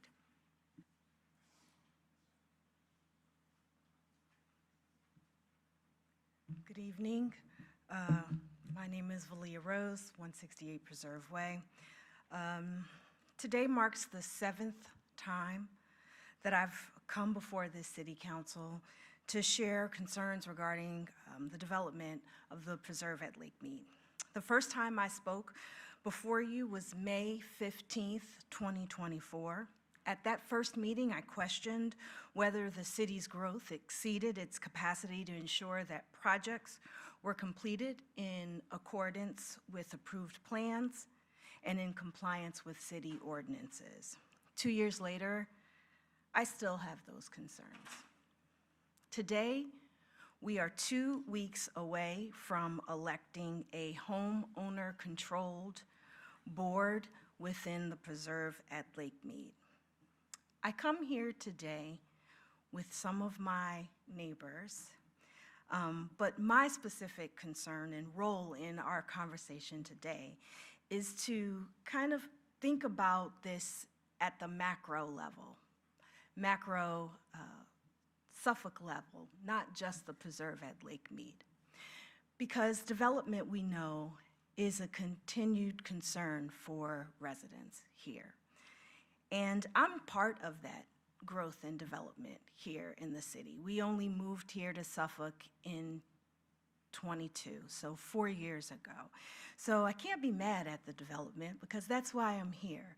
But I think it needs to be done in a responsible, smart way that ensures that residents actually get what they think they're paying for.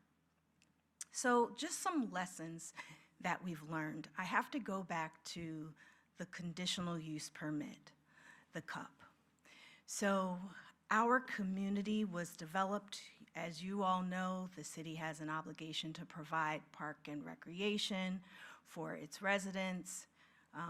Through the conditional use permit, developers can offer open space and get a bonus density so they can build more homes on the land in exchange for this active open space. So the developer provides active open space. And that's part of what brought us to our neighborhood. And it still is just not, it's not what we expected. It's not what we were promised. And here within the next 5 years, I think from 2027 to 2031, this council's already approved a townhome community next to our community with 355 proposed units. I don't know, we haven't requested the engineering plans for that community. I don't know what they've been promised, but our hope is that as the city continues to grow, as developers come into Suffolk and are provided things like a bonus density to put more units in a particular square acreage, that residents actually get the amenities, that they get the open space. Because where we are now, what hasn't been done by the developer is going to become the residents' responsibility, but in a very direct way, not residents' responsibility through parks and recreation that we contribute to through our taxes, but instead our homeowners association fees will increase to pay for things that should have been done in the beginning. So I understand that growth is a necessity, and it's not all a bad thing, but I think it has to be done responsibly. And that responsibility really rests with you. So we seek your leadership, your continued leadership in building Suffolk responsibly. Thank you. Our next speaker is Peter Ramos Jr., 125 Abbey Road, representing self regarding concerns regarding the preserve at Lake Mead. Good evening, Mayor, council members. My name's Pete Ramos, 125 Abbey Road here in Suffolk, Preserve at Lake Mead, representing myself as a concerned homeowner.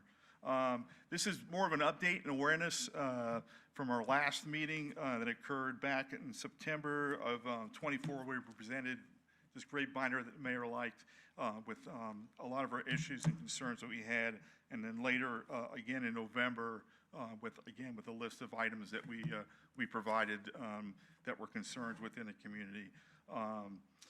So at that time, it was recommended by the city council that we establish a communications committee, which was done. I think it was established more, in my opinion, in name only. We've had a lot of communications issues with the property manager throughout that time frame up until now. So the most recent communication we provided to the property manager was on March 10th. March 17th, they replied with their response, and basically the email contained an attachment with a list of items that were still either in a work in progress or not completed within the neighborhood. So, but their response was, hey, we'll address these in the next few weeks with the declarant, Worth Development, and then provide some updates. Since then, we've tried to communicate, text message, voicemail, email, and zero response.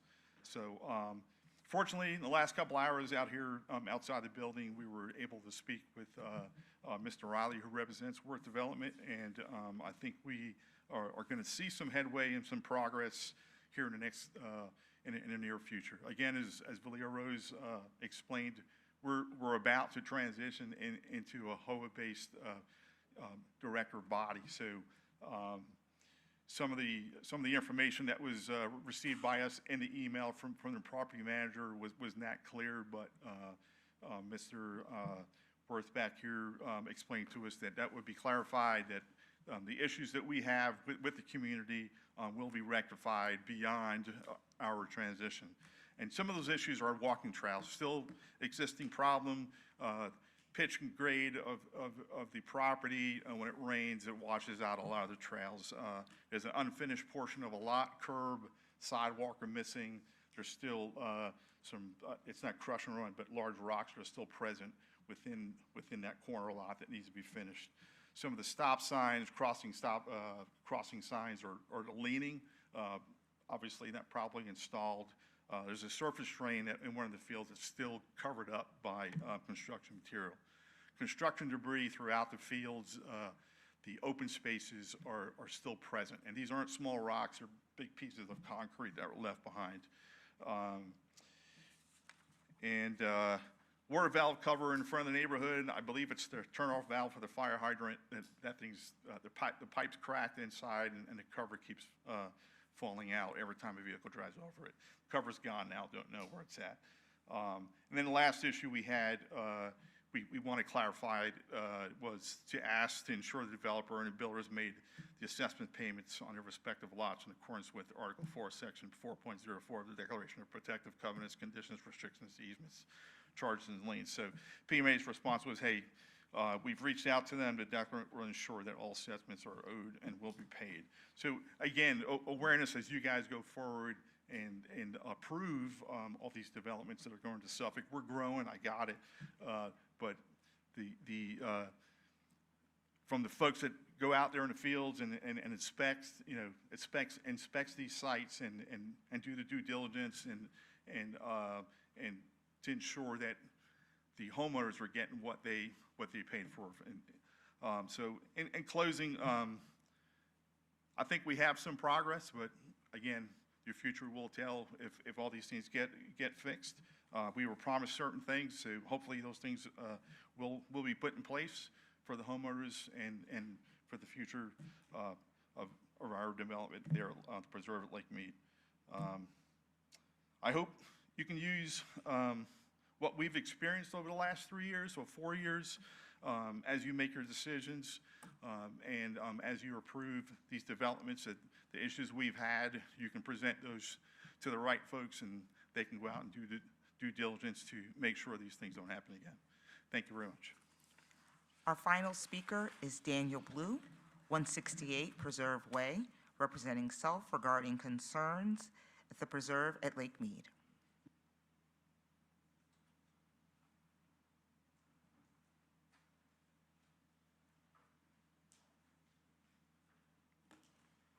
Good evening, Mayor, Vice Mayor, Council. My first time here was in May of 2022. I've been here probably 12 times. 12 times. And I also want to highlight the incompliance with the approved engineering plans for our development at Lake Mead. I live adjacent to approximately 4.5 acres, and my initial visit here was to ask you to help me to get the developer to maintain it. After 15 months, they finally cut the weeds down. I'm 6'2", and they were a foot above my head. It appears to me that some loophole exists that is allowing the developer to tax me, is the way I feel at least, if he can effectively pass on the cost of initial development, which he does not complete, to our homeowners association, which we need to absorb, then he's effectively taxing me for parks and recreation, which I expect the city to provide for me. If in fact that's what you intend, then I would like maybe you to consider owning the park inside my neighborhoods. And then we could do something to maintain them. But to ask us to do the initial development because you've allowed the developer to skirt what his commitment was, it's not fair to us. I have been down here, like I said, about 12 times, or close to it. And I've lived here for 4 years, and I've been going through this same thing for the whole time. I feel like I live in a ghetto, and I have experience living in a ghetto, and I didn't intend to move to one. And I have zero confidence that the developer will follow through with his verbal commitments. Zero. Our history up until this point has not given me any reason to believe that that will occur. As my wife, who came prior to me, and Mr. Ramos said, there have been some progress, but it has been minimal. And we get their attention when we come to the city council, as is attested to by the developer being outside waiting for us when we got here today. We seem to get their attention when we decide to come here, but not until. So as we are here now, I'm asking you for your attention to our matter. And for the future and for all the developments that are coming forward. Like my wife said, we are part of the growth of this city. And we wouldn't like to see the city look like this, like our development looks.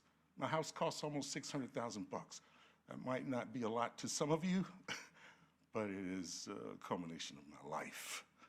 And I don't think that I should have to come to ask you to do what they promised you to do.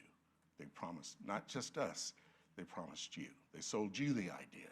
They sold me the house. I thank you for your time, and I would appreciate your attention to the matter. Good night. That concludes the speakers, Mayor. Now move to announcements and comments. At this time, I'll ask if the Communications Department has any announcements. I'm sorry. I'm going to put you on hold one sec. I forgot new business. Skip right over new business. My apologies. Madam Clerk, do we have any addition to tonight's agenda? Yes, Mayor Duman, we do have additions to this evening's agenda. The Virginia Municipal League has a variety of policy committees, and the following council members have been nominated for appointment to these positions. The Community and Economic Development Committee, Vice Mayor Lou Ward. The Finance Committee, Councilmember John Rector. The General Laws Committee, Councilmember Ebony Wright. The Human Development and Education Committee, Councilmember Leroy Bennett. And the Infrastructure Committee, Council members Shelley Butler Barlow and Councilmember Leotis Williams. Thank you, Madam Clerk. Council, what's your pleasure? Councilmember Butler Barlow. Move to approve. A motion from Councilmember Butler Barlow for approval. Councilmember Bennett. Second. Second from Councilmember Bennett. Do we have any discussion of the motion? Hearing none, council members prepare to vote. Please vote. Madam Clerk, please record the vote.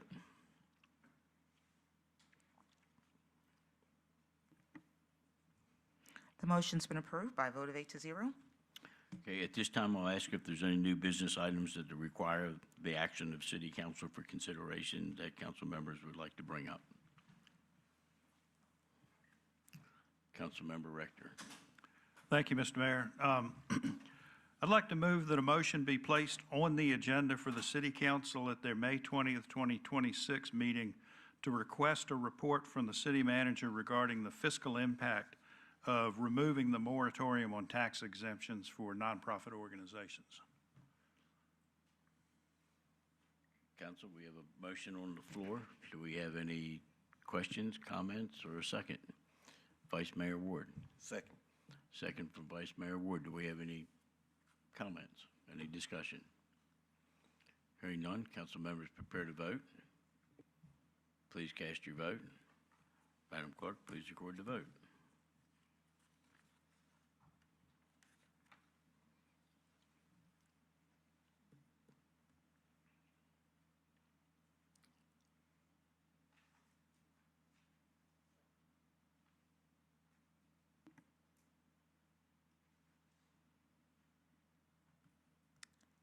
Let's do a roll call.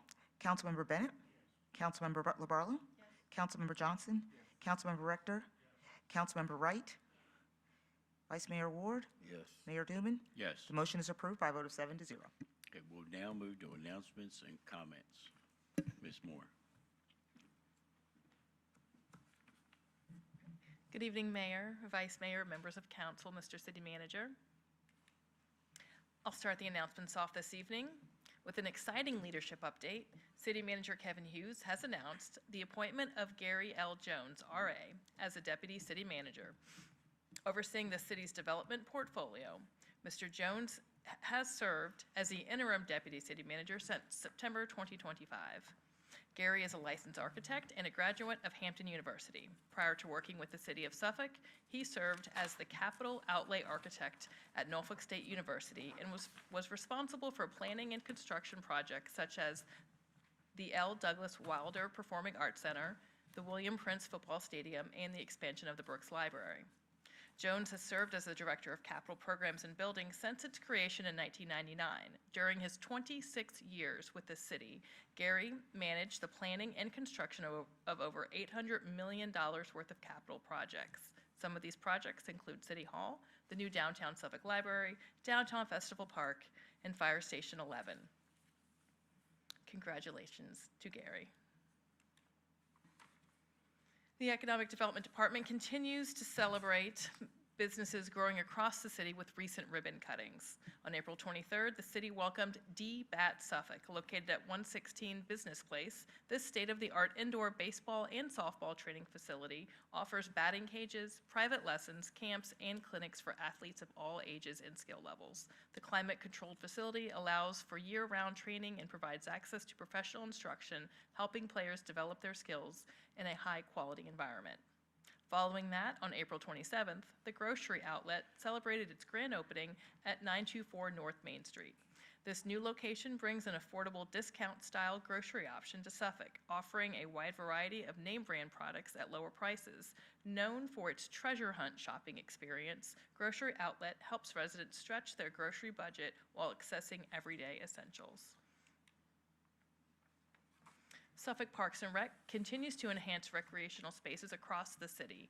Recently, improvements were completed at Lake Mead Park, including updates to the Kids Zone playground, providing a more engaging and accessible experience for families and children. These enhancements build on the park's role as a key community destination, supporting active and healthy lifestyles for residents of all ages. The city would like to thank Centera Cares and the Parks and Trails Alliance for their support in making these improvements possible. In addition, the Lone Star Lakes Playground has reopened following the completion of public utilities construction in the area, restoring access to the popular recreational space for residents. For more information on these parks and all of our parks, check out SuffolkParksandRec.com. And Suffolk Transit officially launched its new regional routes with a community celebration held on May 4th, bringing together residents, partners, and regional leaders to mark this important milestone. The event introduced the Peanut Express and the Seaport Express routes, connecting Suffolk to Windsor and Portsmouth, and expanding access to jobs, service, and neighboring communities. This launch represents a continued commitment to connectivity and regional collaboration. For more information, visit suffolktransit.org. Suffolk Tourism has recently installed the new Lafayette Trail Marker at the Sleepy Hole Park as part of the city's participation in the Virginia 250 commemoration. This marker honors General Lafayette and his role during the American Revolution, including his time near Suffolk during the 1781 campaign. The dedication ceremony, held on April 15th, brought together community members and regional partners to commemorate this important moment in our nation's history. The Suffolk Public Library has been named one of just 3 finalists for the Clarivent Library Innovation Awards, recognizing libraries that are refining their impact through innovation and community engagement. This honor highlights the library's commitment to expanding access to knowledge, services, and opportunities through creative programming and community partnerships. Congratulations to the Suffolk Public Library team. And VDOT continues to make progress on the Route 58 SIPSA Interchange Improvement Project. Crews have begun restoring Route 58 westbound back to 3 lanes, marking an important step forward. The temporary lane closure was necessary for road widening and pavement work related to the new SIPSA overpass connection.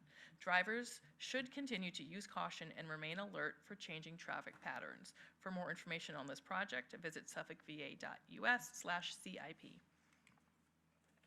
And Suffolk Public Works would like to advise motorists of upcoming overnight lane closures at the intersection of Shoulders Hill and Bridge Road. Lane closures will be in effect May 8th and May 9th from 7 p.m. to 5 a.m., weather permitting. During this time, traffic on Shoulders Hill Road will be restricted to right turn only onto Bridge Road. The motorists traveling north will be directed to make a U-turn at Windward Lane. Knott's Neck Road will also be closed, with access maintained via Walden Road. For more information, visit suffolkva.us/CIP. And the Suffolk Fire Marshal's Office reminds residents that the summer burn ban is now in effect through September 30th. Open-air burning is prohibited, including burn barrels and yard debris burning. Recreational fires are permitted only under specific safety conditions. For more information, visit suffolkva.us. And the City of Suffolk's Public Safety Committee would like to share an important reminder for residents, and they are encouraged to use the Public Safety Portal, an online platform to share non-emergency concerns and suggestions. Submissions may be made anonymously, and please remember that this portal is not intended for emergencies, so in the event of an emergency, to please dial 911. For more information, visit suffolkva.us. And Suffolk recently hosted its annual Earth and Arts Festival, and it was another huge success, with over 7,000 residents who came out to celebrate sustainability, creativity, and community. From arts to music to hands-on activities, this year's festival truly had something for everyone. Let's take a look at some highlights.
And lastly, on your screen are the many ways residents can stay connected to the city of Suffolk. Thank you and have a good night. Okay, thank you, Ms. Moore. We'll now move on to announcements from City Council, and we're going to start with Council Member Butler Barlow. Thank you, Mayor. I want to start out by saying that we are celebrating the Virginia Municipal Clerks Week, which I didn't know that was a thing, but it is. And so I would like to say many, many thanks to my next door neighbor here, Erica, who keeps us straight and does so much behind the scenes that nobody knows, and also keeps me straight over here. You all don't have the benefit of sitting next to Erica, but I don't know what I would do without her. So we are happy to celebrate you this week, and congratulations. And she won't even look at me. But to you and your staff, honestly, many thanks. The work that you all do is invaluable. Second, I'd like to congratulations to our public utilities and our police department for the proclamations during the work session. Really important stuff for all of our citizens, and I so appreciate the job that all of you do in both departments. I need to say a personal thanks to Senator Emily Jordan, who recommended me for an appointment recently to the Virginia Rural Center, and I was approved sometime last week and attended my first meeting virtually on Monday, but I'm excited to be a part of that group. It's sort of an intersection between rural communities and economic development, and I'm looking forward to serving, and it's a pretty interesting group of folks that serve on that board. So again, thanks to Senator Jordan for that appointment, or for that recommendation. So glad to hear that the Lone Star Playground is back open. That kind of snuck up on me, but that's been really missed. And I was out there walking this morning. I don't usually go by the playground, but I know that the folks in the community will be happy to see that that's back opened. Attended the Nansemond River Preservation Alliance meeting last week, and they had a very positive update on the state of the river. There's been another 600 acres of oyster grounds opened because the health of the river is improving, and that's the first time they've had a positive report, I think, ever. So they were very complimentary to the partnership with the city and the fact that we are experiencing growth, but we are also looking after our environment. So I think that's really significant. The mayor was there also, and nice to have a good news story there. And last, we're in a bad drought situation, folks. The fire department knows it.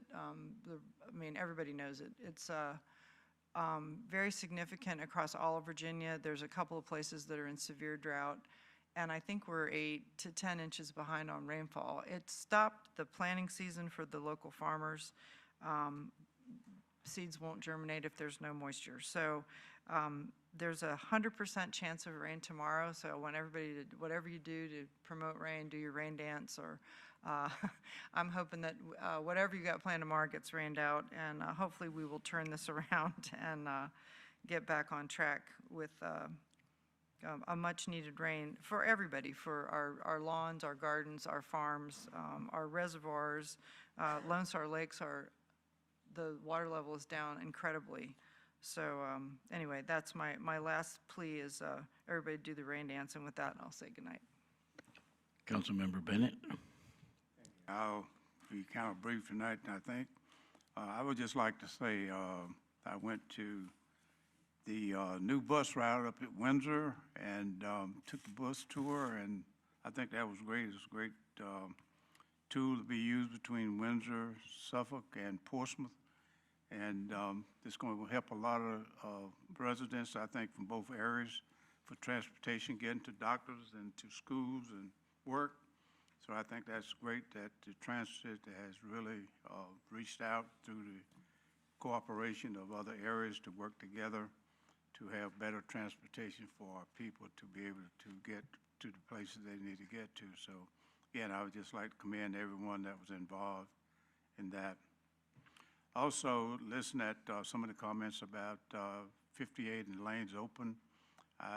glad to hear that hopefully that will help take some of the traffic and load off of Nashman Parkway and Wilroy area, because in the afternoon and morning, that is a back-to-back blocked up with traffic. So hopefully, I think some people probably was taking the locals that know the back way to come in and go out, has been taking advantage of that. So I think that's going to help relieve some of the traffic over there on Nashman Parkway and Wilroy Road. I hope so anyway. And once while we're talking about the Nashman Parkway and Wilroy area, once they get the railroad crossing at Progress Road into the industrial park, those crossings are so bad, I'm hoping that will help relieve some of the traffic, because people slow down so much trying to go over them that traffic just backs up all the way past Holiday Ice in the afternoon trying to get across. So I'm hoping that we can look at, continue with the railroad. I know it's supposed to be on their list, so that we stay on them about trying to help get that moving forward. Also, the bat cage, that is up there in my borough, and I think that's a great tool for the young people and the driver. And the Shoulders Hill Road area up there, it's a lot of activity with ball fields and ball diamonds and kids trying to have some place to go. So I think that's a great tool that's in the neighborhood there and convenient for them to be able to go and get some batting practice in. So that is a great tool that we have also. The Earth Festival Day downtown, that was great. I tell you, I think that was about the largest crowd that I had attended and saw people coming and going. And actually, I didn't know people were still doing the blacksmith stuff. They was out there with the heat and making snakes and all that stuff with blacksmith. I said, well, wow, I had to stay there and sort of take some of that in, because it's been a long time since I've seen that kind of stuff taking place. So there's a lot of good things going on there. So it was warm, but I made it through the day. Also, I would like to congratulate Gary Jones on his appointment as Deputy City Manager. Well done, Gary. Mr. Manager, thank you. I think that's a great selection, and I think you all have a good team, and I think you all will help move the city forward working together. So again, I want to say congratulations to him as well. And all the others that have been up, all the firefighters and all the police officers and all that came up tonight, and I think that we can live without them. I think we are really pleased to have all of them to help keep our city safe and things that we need to get done. So again, I just want to say thanks to all of them. And I have a list, and I will not give it to you on the dais. I'll give it to you later on some things that I have from the homeowners meeting that I attended, Mr. Manager. So I'll just share that with you later on rather than take time here tonight. And with that, I would say we'll see you next couple of weeks. Thank you. Councilmember Johnson. And I'll be brief. First, I'll start with you, Gary. Congratulations. We've already been using you to the point that you're probably used to it all now, but we are happy to have you officially on board. National Police Week, every week's National Police Week. We are so blessed. We have a wonderful police force, and we really respect you, and we're so happy to have everyone here. Earth and Art Festival, if you didn't go this year, you missed it. It was amazing. It's the first one I've been able to go to in a little while, and I was just blown away. It truly was 7,000 to 8,000 people there. I've never seen so many people on the street. The events were wonderful. Everybody kept saying, we should do this every quarter. I know staff doesn't want to hear that, but it was an excellent, excellent occasion, and I'm happy I was able to attend. Ag Advisory Committee met a couple of weeks ago, and I write these things down and forget to bring them forward, but it was a very robust ag meeting, and I was glad to hear that they're talking about an ag reserve program. There's so many things we're talking about. We're talking about the villages and the fact that Mr. Jonathan McBride is going to help us try to come up with a plan to make our villages what we always knew they could be. very good meeting. You've got people all over the city working, but I was impressed that night with what happened with the committee. Paul Rattel and Robin, I have to throw Robin in there, Paul, because she is something else. She's a good girl. Thank you for keeping our water good. We are happy to have good drinking water in the city of Suffolk, and your staff does an amazing job as well. We appreciate it. And with that, I'll end except to say, it's Mother's Day coming up this weekend. Don't forget Mom. I mean, everybody's got a mom, and it needs to be remembered. So have a wonderful Mother's Day, and make sure you call her if you don't see her. And that, I'll say goodnight. Councilmember Wright. Good evening. So first I want to start off by congratulating Mr. Jones, our Deputy City Manager. I think that is an excellent addition to the City Manager suite. It is Professional Municipal Clerks Week, so I want to thank Erica, Tracy, and Stacy for the outstanding support that you all provide to myself and the other members of the staff. In recognition of National Police Week and National Drinking Water Week, I want to thank our police chief and the police department, as well as our public utilities department, for all that you do to support the city. Yesterday, we had an exceptional education committee meeting. This is the second one, I believe, this year, and it has been very productive. Well, no, not this year. Second one since I've been on council, and the meetings have been very productive. I think we're building a good battle rhythm with the school board. And a couple of the things that we discussed yesterday were the school facilities, the status of the school facilities. So we went through an update there with the potential of having another study. We've accomplished a lot since the last study in 2021, so we want to be able to account for that, but get a good picture of where we stand and what we need to do. We also had a very good and productive discussion about potential options for the school administration office. And so there's more to come there. And we also had a pretty good brief on possible energy performance contracts.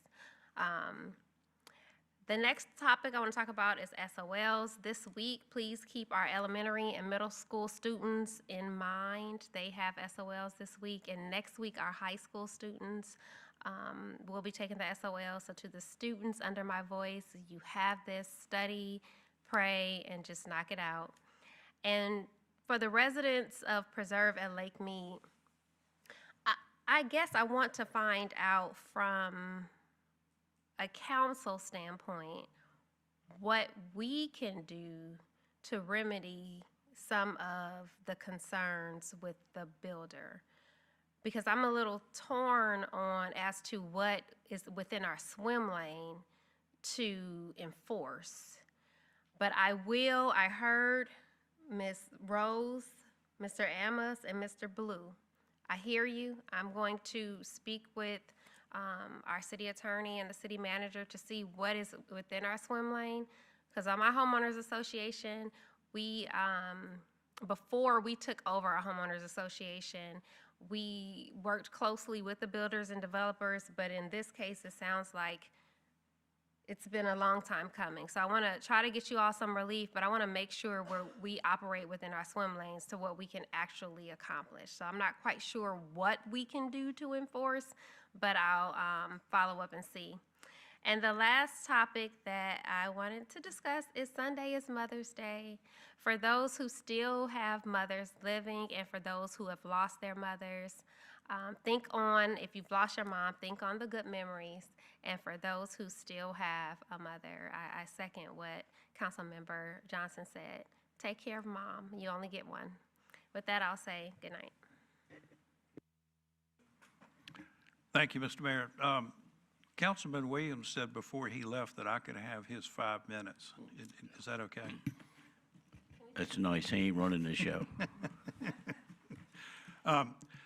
First off, I want to thank the speakers that came before us tonight. And in response to your query about moving forward and what the city can do, I believe after y'all had been up here a couple of times when this first started coming up, I think this council directed the city manager to go back and talk to staff about what could be done from the conditional zoning enforcement standpoint, because when you offer a conditional use permit to a specific piece of property for a specific use with conditions attached to it, if those conditions aren't met, this council can go back and revoke the conditional use permit. With a conditional rezoning, it gets a lot more complicated because, as you can attest, you've got houses now on a piece of property that was conditionally rezoned. So how do we go about making sure that the city can properly enforce whatever conditions were imposed on the property at the time of the rezoning? So thank you for bringing that back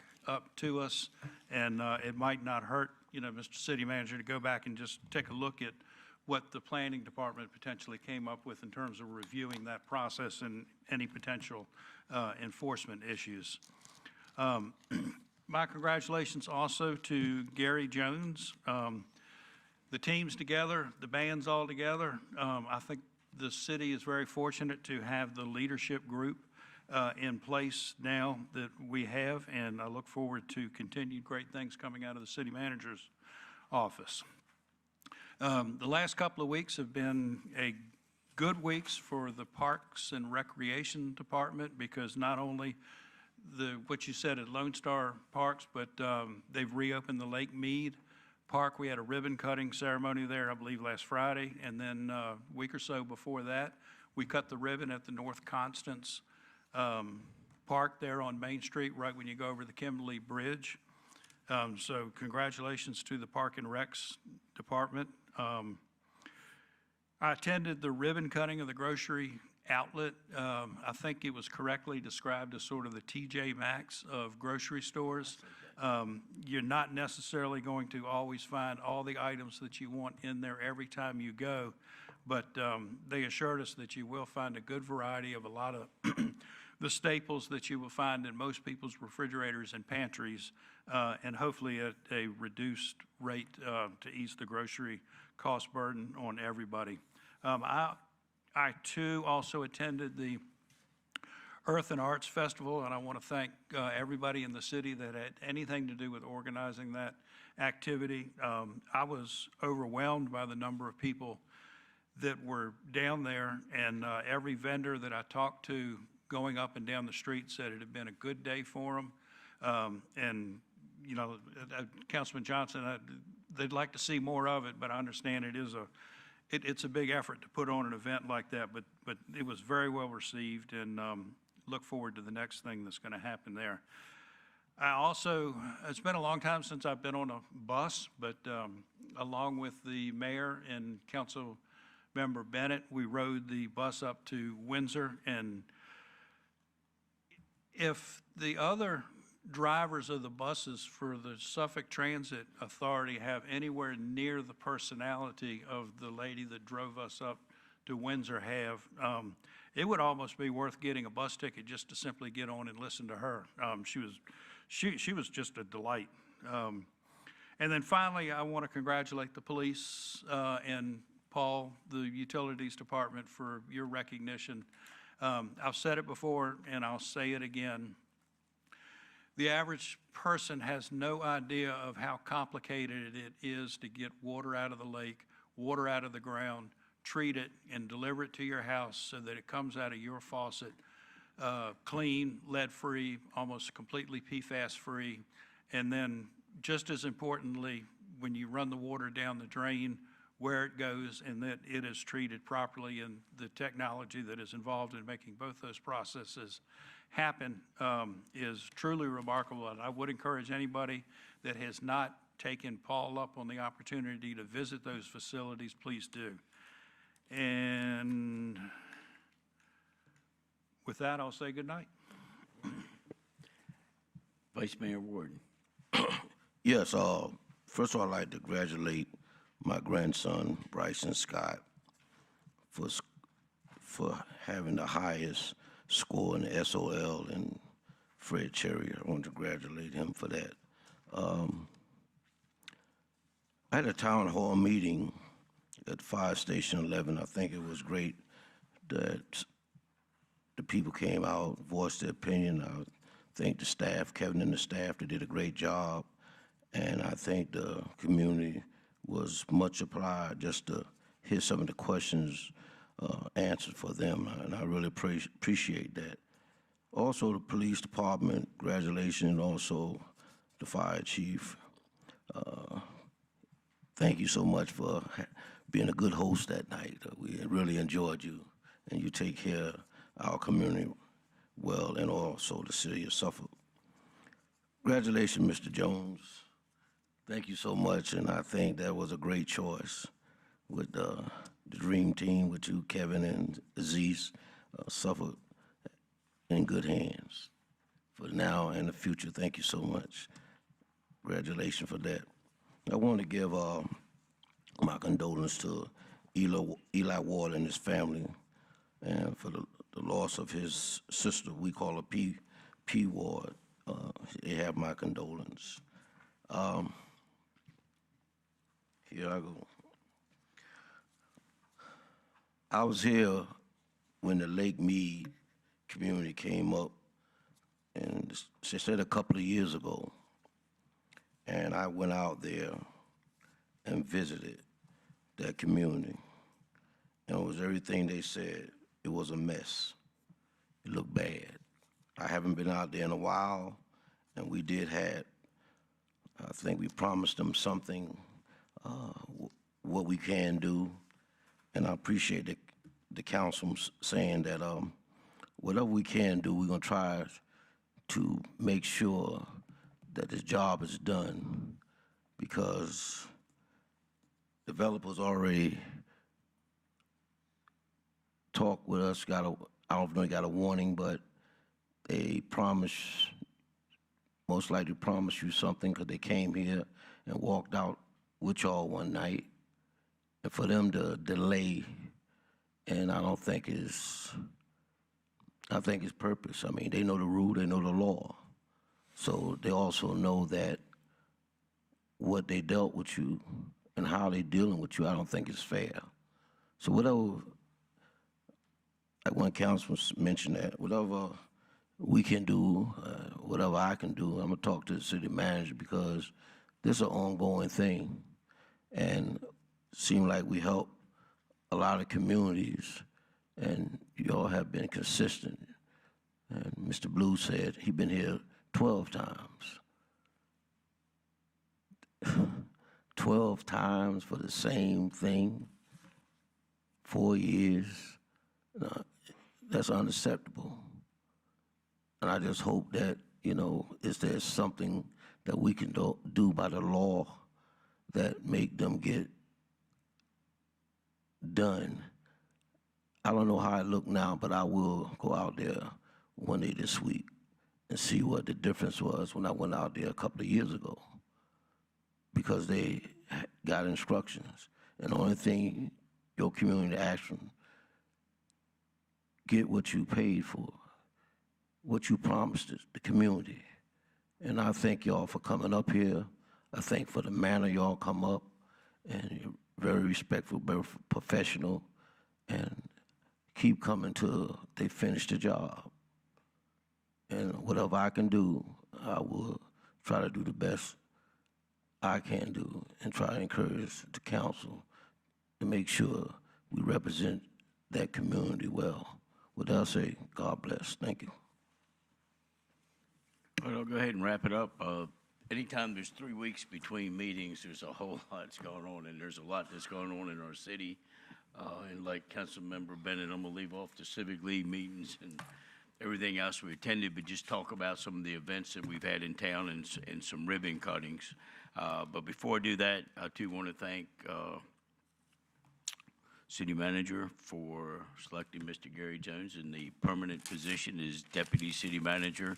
I think we have absolutely solidified our senior management team. I'm going to call it the senior management dream team.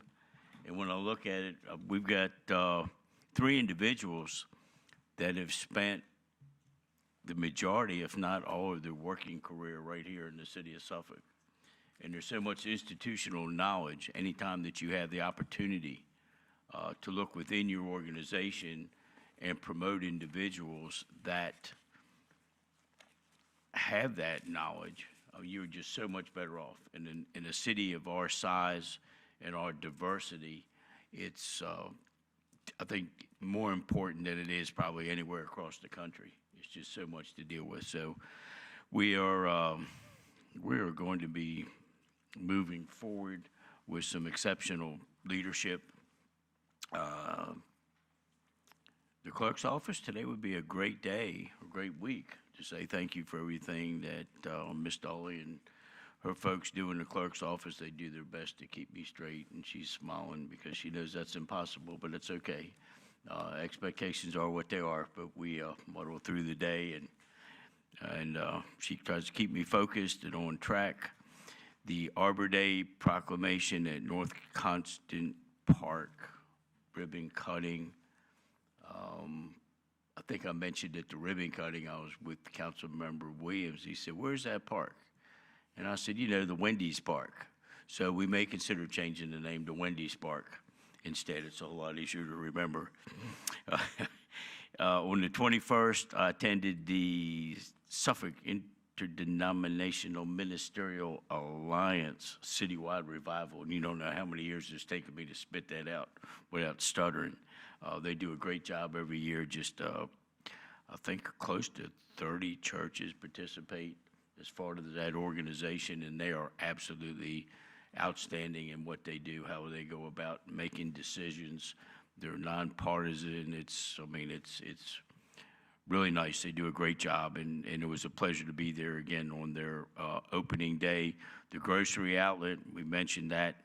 Habitat for Humanity on the 25th, I went to Habitat for Humanity, open ribbon cutting for 2 more homes in the Pewsville area, and I cannot for the life of me remember the name of the street, but they're 2 very nice homes, 2 great families moving into them, and I want to thank them for choosing Suffolk. And they said they had a little bit of a problem across Hampton Roads finding locations, so I suggested that they call the treasurer's office too and look into, tax foreclosures, if you will, and possibly there would be some sites there to make sure that they get that information. That would be a match made in heaven right there. I want to thank Birdsong Peanut. They sponsored one of the houses, and their philanthropy. Every time I turn around, you see Birdsong on something, we take it for granted, but I don't know, they're just in a league all their own with what they've done for our city and what they've donated through their efforts. The Earth and Arts Festival, I think there could have been at least as many, if not more, maybe than Taste of Suffolk. I mean, it was really well attended, like Councilmember Johnson mentioned. DBAT on Shoulders Hill Road, very unique operation. They're franchised. If you got a kid playing sports or what have you, especially softball, baseball, you need to go check it out. Nesbitt River Preservation Alliance, and I'm being somewhat redundant, I've been involved with them since their inception 15 years ago. And to be able to open up 600 acres of what was previously condemned waters is quite an accomplishment. We had the investiture of Vaughn Breedlove, who worked in the Commonwealth's attorney here as a judge, district court judge in Isle of Wight. I wish him all the best. Kids Zone Mead Park, I'm so glad that's open. I don't know how many people, it's amazing how many kids or whatever use that. If I'm not mistaken, somebody told me 60,000 visits maybe in a year, but it is a very, very, very well-used park. And it's awesome now with the remodel. I know it took a little extra time because there were some equipment issues that were ordered and had to be remedied, but check it out right behind Kroger. We actually do have a park on Main Street. It's 60-some acres, and it may be called a kiddie park, but it's got a pretty nice walkway for grown adults too. So it's a park, and it's a very nice park. You need to go check it out. Harbor Freight ribbon cutting. We had another Harbor Freight open up in the Harborview area, so it was nice to know that we could get something on this side before they get it in Harborview. And that was at 8 o'clock in the morning, 8 o'clock in the morning on Saturday morning. So I got to talk about these 8 o'clock ribbon cuttings. A few folks there, glad they're over there. Everybody mentioned the Peanut Express and Seaport Express, a little partnership, collaboration with the town of Windsor, but there was also state funding involved in that. And that's really welcome for the folks in Windsor, where they can get on a bus and come to Suffolk, come to the big city, and be able to get the medical care that they need, and be able to get groceries and things that we take for granted now. It used to kind of be like that in Suffolk, but now, I mean, to them, we're the big city. And you look at what we have available to us, especially as far as medical care, just right there on that Route 10 corridor is just truly amazing. So to be able to open that up, that was great. Education Committee meeting. Thank you, Councilmember Wright. I won't belabor that, but we did get a lot done, and I also want to congratulate Superintendent Dr. Gordon for being selected as the Superintendent of the Year in Virginia. Quite a recognition.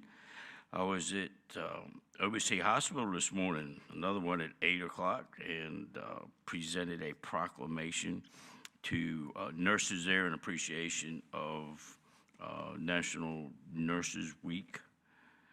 Appreciation. It's always great to go there. I got to bring one of my little therapy puppies at the same time. Of course, there was food involved, so he was very happy. I want to thank Centera OBC for all they do. That's another great, outstanding corporate partner, not in just the services they provide, but how they work with our folks, how they work with the jail, how they give back to the community. We're certainly blessed to have them. I want to thank council for supporting the budget. I mean, great budget. I mentioned I'm not going to beat that up either. Thank the manager again for putting together a great budget. We got a lot of good things in there. We covered a lot of needs. We lowered the tax rate. And I don't think we could ask for more. There was one other thing. I think that's it. The folks at Lake Mead, I know everybody's addressed that. We've addressed it before. I think there's just two concerns and two concerns only.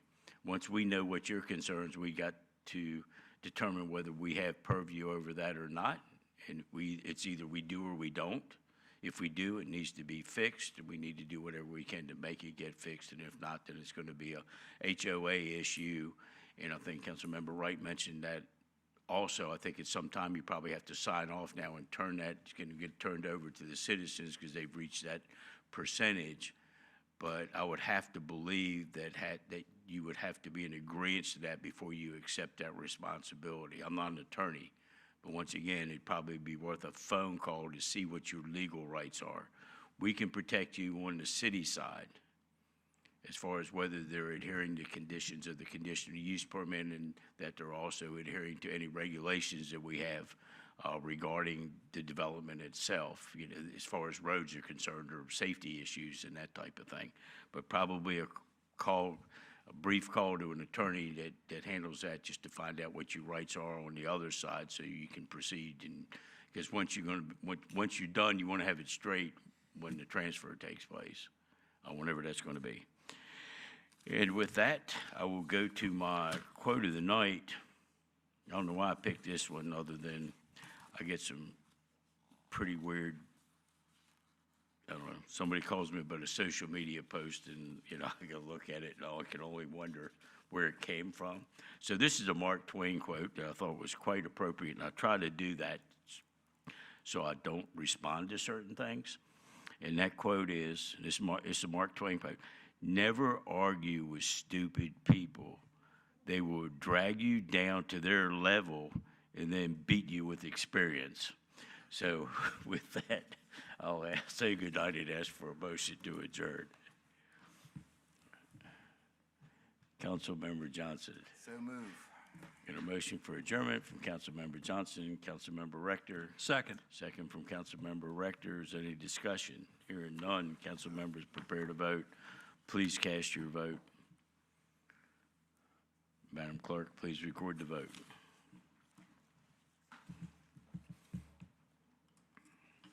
The motion is approved by a vote of 7-0. This meeting stands adjourned.